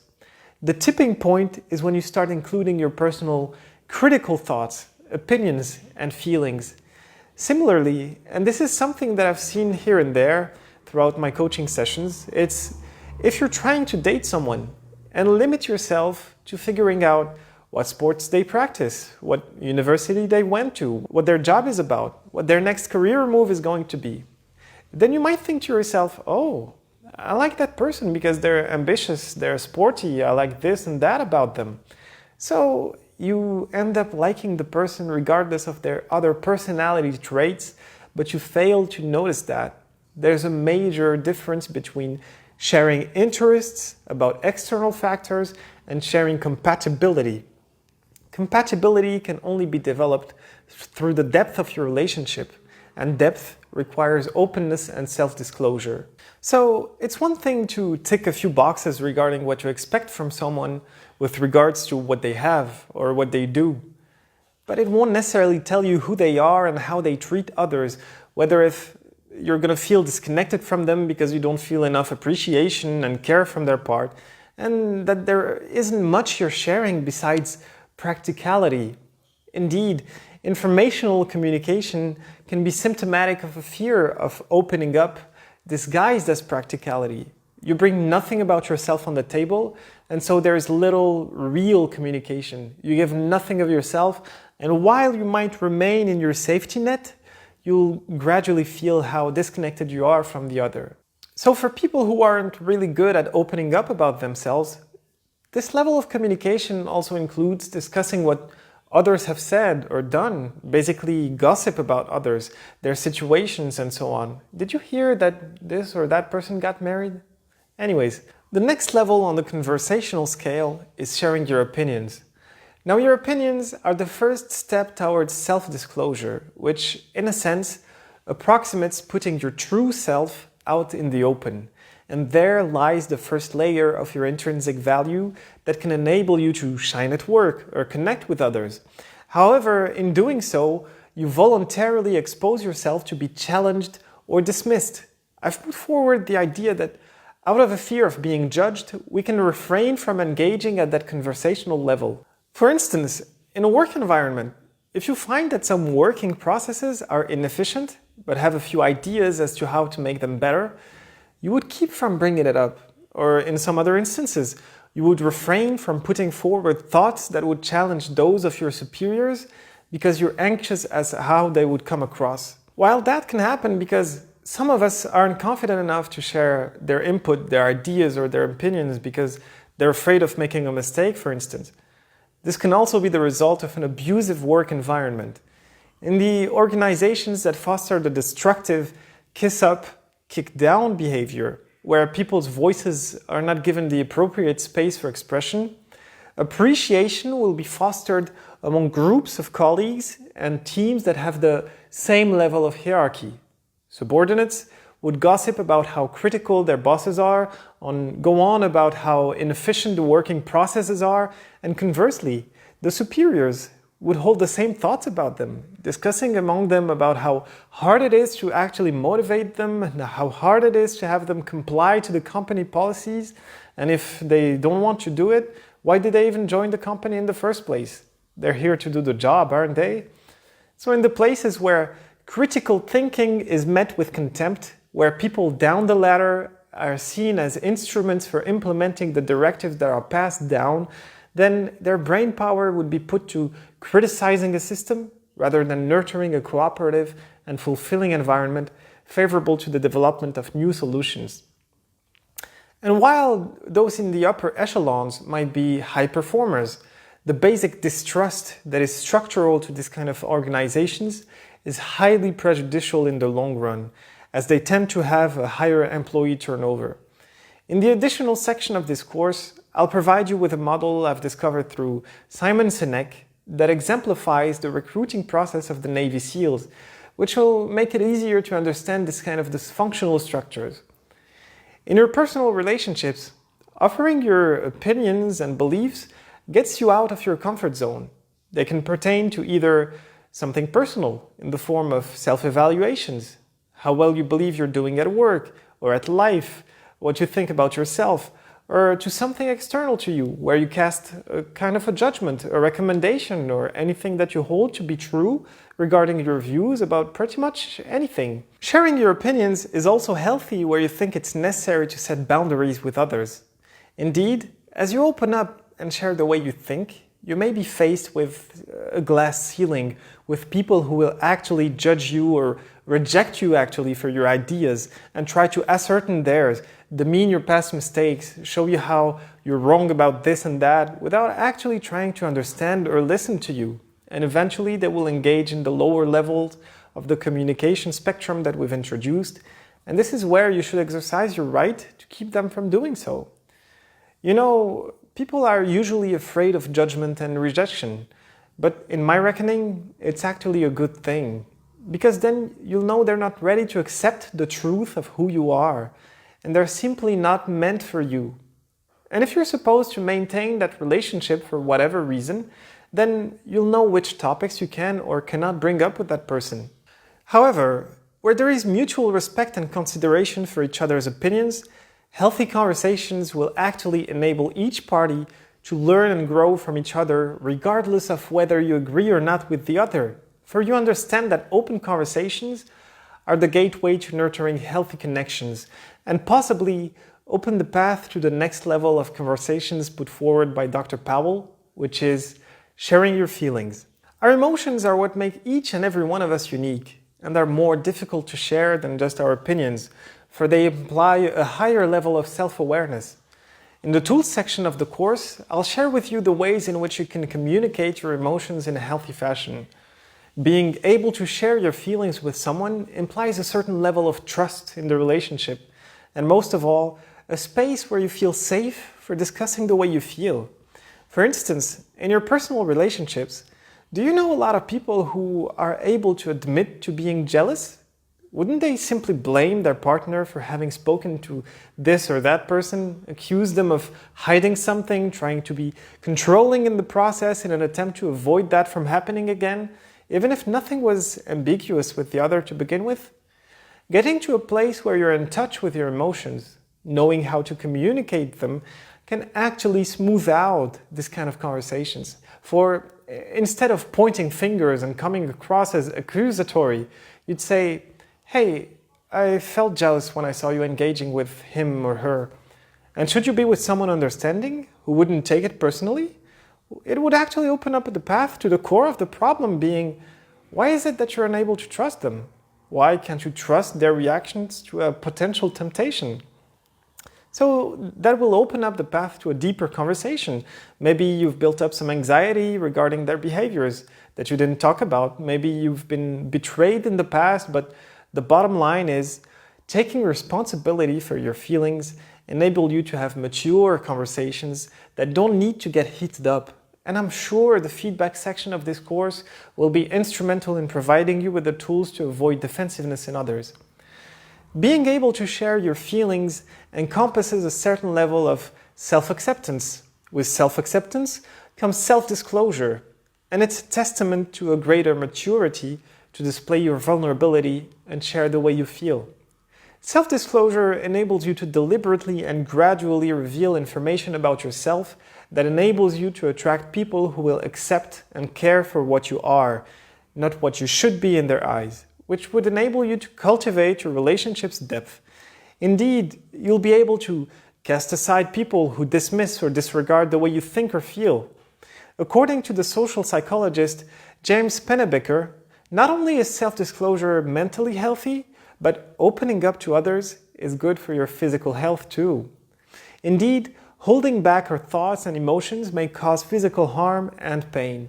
So talking about troubling thoughts relieves internal stress, in addition to putting on full display your perception and your experience for others to appreciate and create actual depth for your relationships. In a professional setup, environments that foster empathy and trust enhance productivity. It might sound self-evident, but if you're overworked, feeling stressed and tense most of the time, if you resent your superiors, or you may be unconsciously feeling depressed about it all, well, surely you won't be as productive as if you were motivated, in a good mood, able to focus however you see fit. And just as in your personal relationships, your ability to open up about how you feel will be dependent upon the level of trust you foster with those you work with. If, for some time, you've been working on the same task and wish to expand the scope of what you're doing, well, in the right environment, nothing could keep you from mentioning to your supervisor that you feel that the repetitiveness of your tasks is hindering your motivation, because sometimes you may feel bored and could ask if there's a possibility to endorse other projects, take other responsibilities, because deep down you wish to expand, you find meaning in learning or discovering new things, and although you feel safe in your little bubble or comfort zone, the routine is slowly eating at your fulfillment. And it sometimes takes a wake-up call to realize this. Indeed, and as a side note, I've noticed through my practice that some of us have a hard time understanding that limiting our prerogatives to the things we're supposed to do, or rather know how to do, maintains us in a challenge-free environment that isn't stimulating anymore, but we cover the fear of doing something new by sticking to the things that makes us feel comfortable. So the safety net we build for ourselves isn't so much a comfort zone per se, but rather an unfulfilling, familiar zone we don't want to move past because of the safety we've created for ourselves, and we end up confusing practicality for the fear of moving forward. Now back to the topic. If you notice that you're actually under too much pressure, that you're overworked and stressed, and notice that it's actually affecting your productivity, you can bring up the way you feel and consequently ask for what you should prioritize, for instance. And conversely, if you feel that someone you manage is displaying a lack of motivation, there are ways in which you can actually share what you have inside in a constructive fashion. And eventually, as you become proficient in sharing your feelings with someone, you open up the path to complete openness, which is a position of mutual respect and empathy, trust, and depth in your relationship.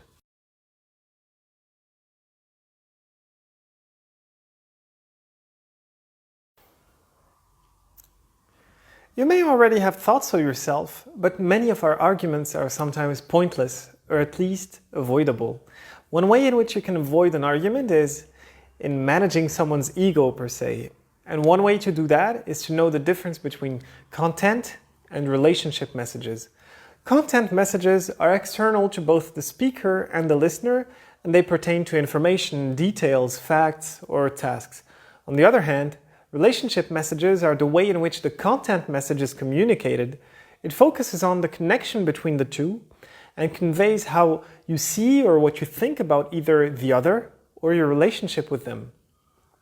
So the relationship message is communicated through the choice of words you're using, the tone in your voice, or your body language.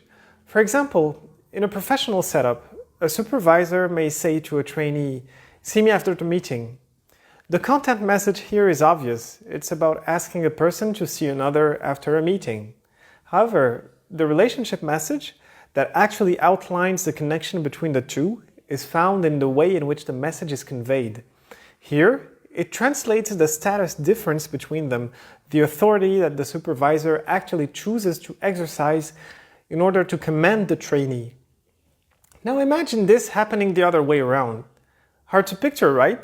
Don't you think that it would be kind of awkward for a trainee to violate somehow the normal relationship between supervisor and trainee? If you overemphasize your content message, you may be seen as clear and straight to the point, but you may be perceived as being bossy, rigid, or rude. If you overemphasize the relationship message, you may be seen as approachable, but the downside is you may lose others' respect, as they may think that you're too soft or trying too hard to please everyone. Most people receive the relationship message first, which in turn determines how well they get the content of the message. Put simply, the content message is the idea you want to convey, and the relationship message is an indication of the feelings you have for the other, and any negative feeling combined with a lack of self-awareness or self-control could pave the way to unhealthy communication patterns that could trigger defensiveness in the other, and would make the content message pretty meaningless and disregarded. And I've had around me so many couples struggling because of the basic misunderstanding between the content and the relationship message, and you might find the setting in which it occurs pretty familiar. Here's how it goes. One partner starts building up negative emotions because the other didn't match their expectations in any of their life areas. And so the speaker, frustrated, conveys the way he feels in a way that can be perceived as being aggressive by the listener. The listener becomes triggered at what the other is bringing up. And they both end up aggravating the situation because one of them doesn't feel listened to and the other feels attacked or disliked. As a quick example, a friend with a child wanted her partner, who had an up-and-coming but unstable business, to settle for a more secure job because she understandably wanted to have more security for her family and her future. The combination of anxiety and frustration that was bubbling up inside of her translated to, "You're hard-headed. The more you persist in your business, the more you show me that you don't care about either me or your daughter." So you may recognize here some of the abusive patterns that we've outlined. In return, her husband simply didn't feel supported in his endeavor, while he expected his wife to be the rock to support him through it all. And he felt denigrated for the association between his involvement in his business and the care he had for his family. When we were able to clear the emotional fog, then a fruitful conversation finally took place where a compromise that set well with everyone was found. He looked for something secure but not time-consuming. It enabled him to keep expanding his business, and they cleared up everything that was compromising their rapport.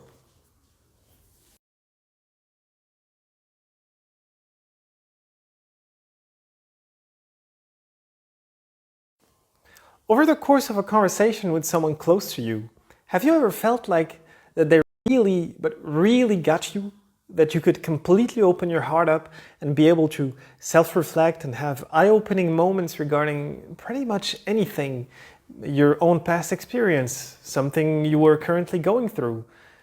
Did you ever have a manager you looked up to because he was available and humble enough to be a good ear, and at the same time promoted your own development through gradual adoption of responsibility? Feeling listened to and understood is one of the most powerful tools in growing deep connections as well as nurturing personal self-growth. So while this course isn't about turning you into a therapist, the concepts put forward by the humanistic psychologist Carl Rogers in his person-centered counseling are key to nurture appreciation and engaging conversations. Indeed, his approach was a meaningful breakthrough in assisting people in their growth process and enabling them to cope with their current and future problems. Rogers outlined the conditions in which people can engage in meaningful self-exploration of their beliefs, feelings, and behaviors. The underlying assumptions of his approach were that people are capable of self-understanding and self-direction in order to make constructive changes in their lives. The condition underpinning this transformative process for the person is that they should be given the proper relational and communicative environment, that is, where the therapist displays the combination of three major attributes, which are congruence, unconditional positive regard, and empathy. Therapeutic relationships can be no different than deep relationships. So to expand on this idea, instead of talking about client and therapist, we'll simply refer to both parties as the speaker and the listener. So the first attribute is congruence or genuineness. The state of congruence of the listener here refers to him being authentic, real, and genuine with the speaker. They don't hide behind any false pretense or facade, and their self-expression matches their inner experience. In doing so, they display a sense of trustworthiness and self-disclosure that actually becomes a model for the speaker, who in turn can be his true self too, express their intimate thoughts and feelings. But for them not to feel rejected, they shouldn't feel judged, which is why the next attribute is one of the most important in nurturing deep relationships, which is unconditional positive regard or acceptance. Unconditional positive regard means that you fundamentally accept and respect the person for who they are. It implies that the listener genuinely cares for the speaker without evaluating or judging their thoughts, their feelings, or their behaviors as being good or bad. In that fashion, the speaker doesn't fear any judgment that would have him withhold any information or anything when he talks. The basic idea behind it is, Although you may disapprove of what I tell you or what I do, you would still maintain a positive attitude towards me without blaming or rejecting me, but you'll open up a path for me to actually look into what I did so I can expand on my intentions, and in the process, it would enhance both of our respective understanding. Your normal will differ from everyone else's because of your perception, and so you stand at risk of misinterpreting what someone else tries to say or do and put them down in the process, which is why healthy and deep relationships are predicated upon the ability to display the last attribute put forward by Rogers, which is empathy. Some people are seen more accepting and less critical or judgmental than others, and the main reason for that is that they display an accurate, empathic understanding of others. Empathy means that the listener understands the speaker's experience and feelings in an accurate and compassionate way. Our individual perspectives are subjective. They're a consequence of what we've learned from our past circumstances, from our education, from ideas that we've internalized but aren't able to fully articulate. They're also the byproduct of some emotions we don't always understand, from our social conditioning, and so on.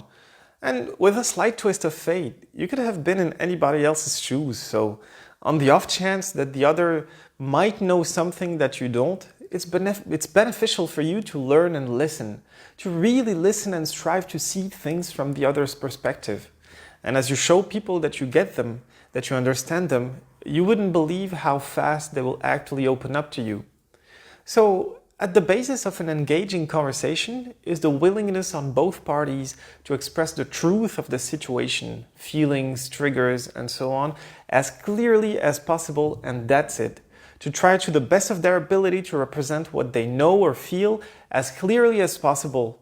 And Rogers advocated that conversations like that makes both parties psychologically healthier. So the pursuit of the truth is somewhat therapeutic. It actually heals your psyche in a sense, regardless of whether it happens in therapy, in your couple, with your manager or your subordinate, for as long as you have a real relationship. This presupposition is also supported by the 60 years of research of Jane Watson, who demonstrated that empathy is the most powerful determinant of clients' progress in therapy, as it can bring about major changes in people's personality. Rogers also asserts that empathy helps people pay attention and value their experiencing, see earlier experiences in new ways, modify their perceptions of themselves, others, and the world, and finally, increase their confidence in making choices and pursuing a course of action. So, whenever you're willing to talk about what's wrong truthfully and want it to be better, only then your relationships will grow into something deep, fulfilling, and meaningful. But here's a prerequisite to reach that end. It's all about the mindset you're in. In the words of the clinical psychologist Jordan Peterson, your orientation has to be something like, look, what I want out of this conversation is that the place we both end up is better than the place we left. And that's it. That's what I'm after. And if you're not after that, well, why the hell wouldn't you be after that? What could you possibly be after that would be better than that? You walk away smarter and more well-equipped for the world than you were before you had the conversation, and so does the other. But if you're bitter, resentful, angry, or annoyed at what someone else did or say, then that isn't really what you want. You want the other person to feel bad because at your core you want to exert revenge. Nietzsche said that it's impossible to suffer without making someone pay for it, and that every complaint already contains revenge. And if you're engaged in that process, then you'll eventually realize how what you have isn't a real relationship, but merely a game where you try to ascertain a sense of dominance in some way. In your professional relationships, you'll never be grateful for your subordinate's contribution. And in your personal relationships, you'll never experience true and long-lasting fulfillment, but only short-term gratification. So at the basis of becoming empathic is the process of listening, of really listening. And that's a skill you can develop. So while many of us simply believe that we're good listeners, we never really take a step back to think, well, there might be something to enhance here.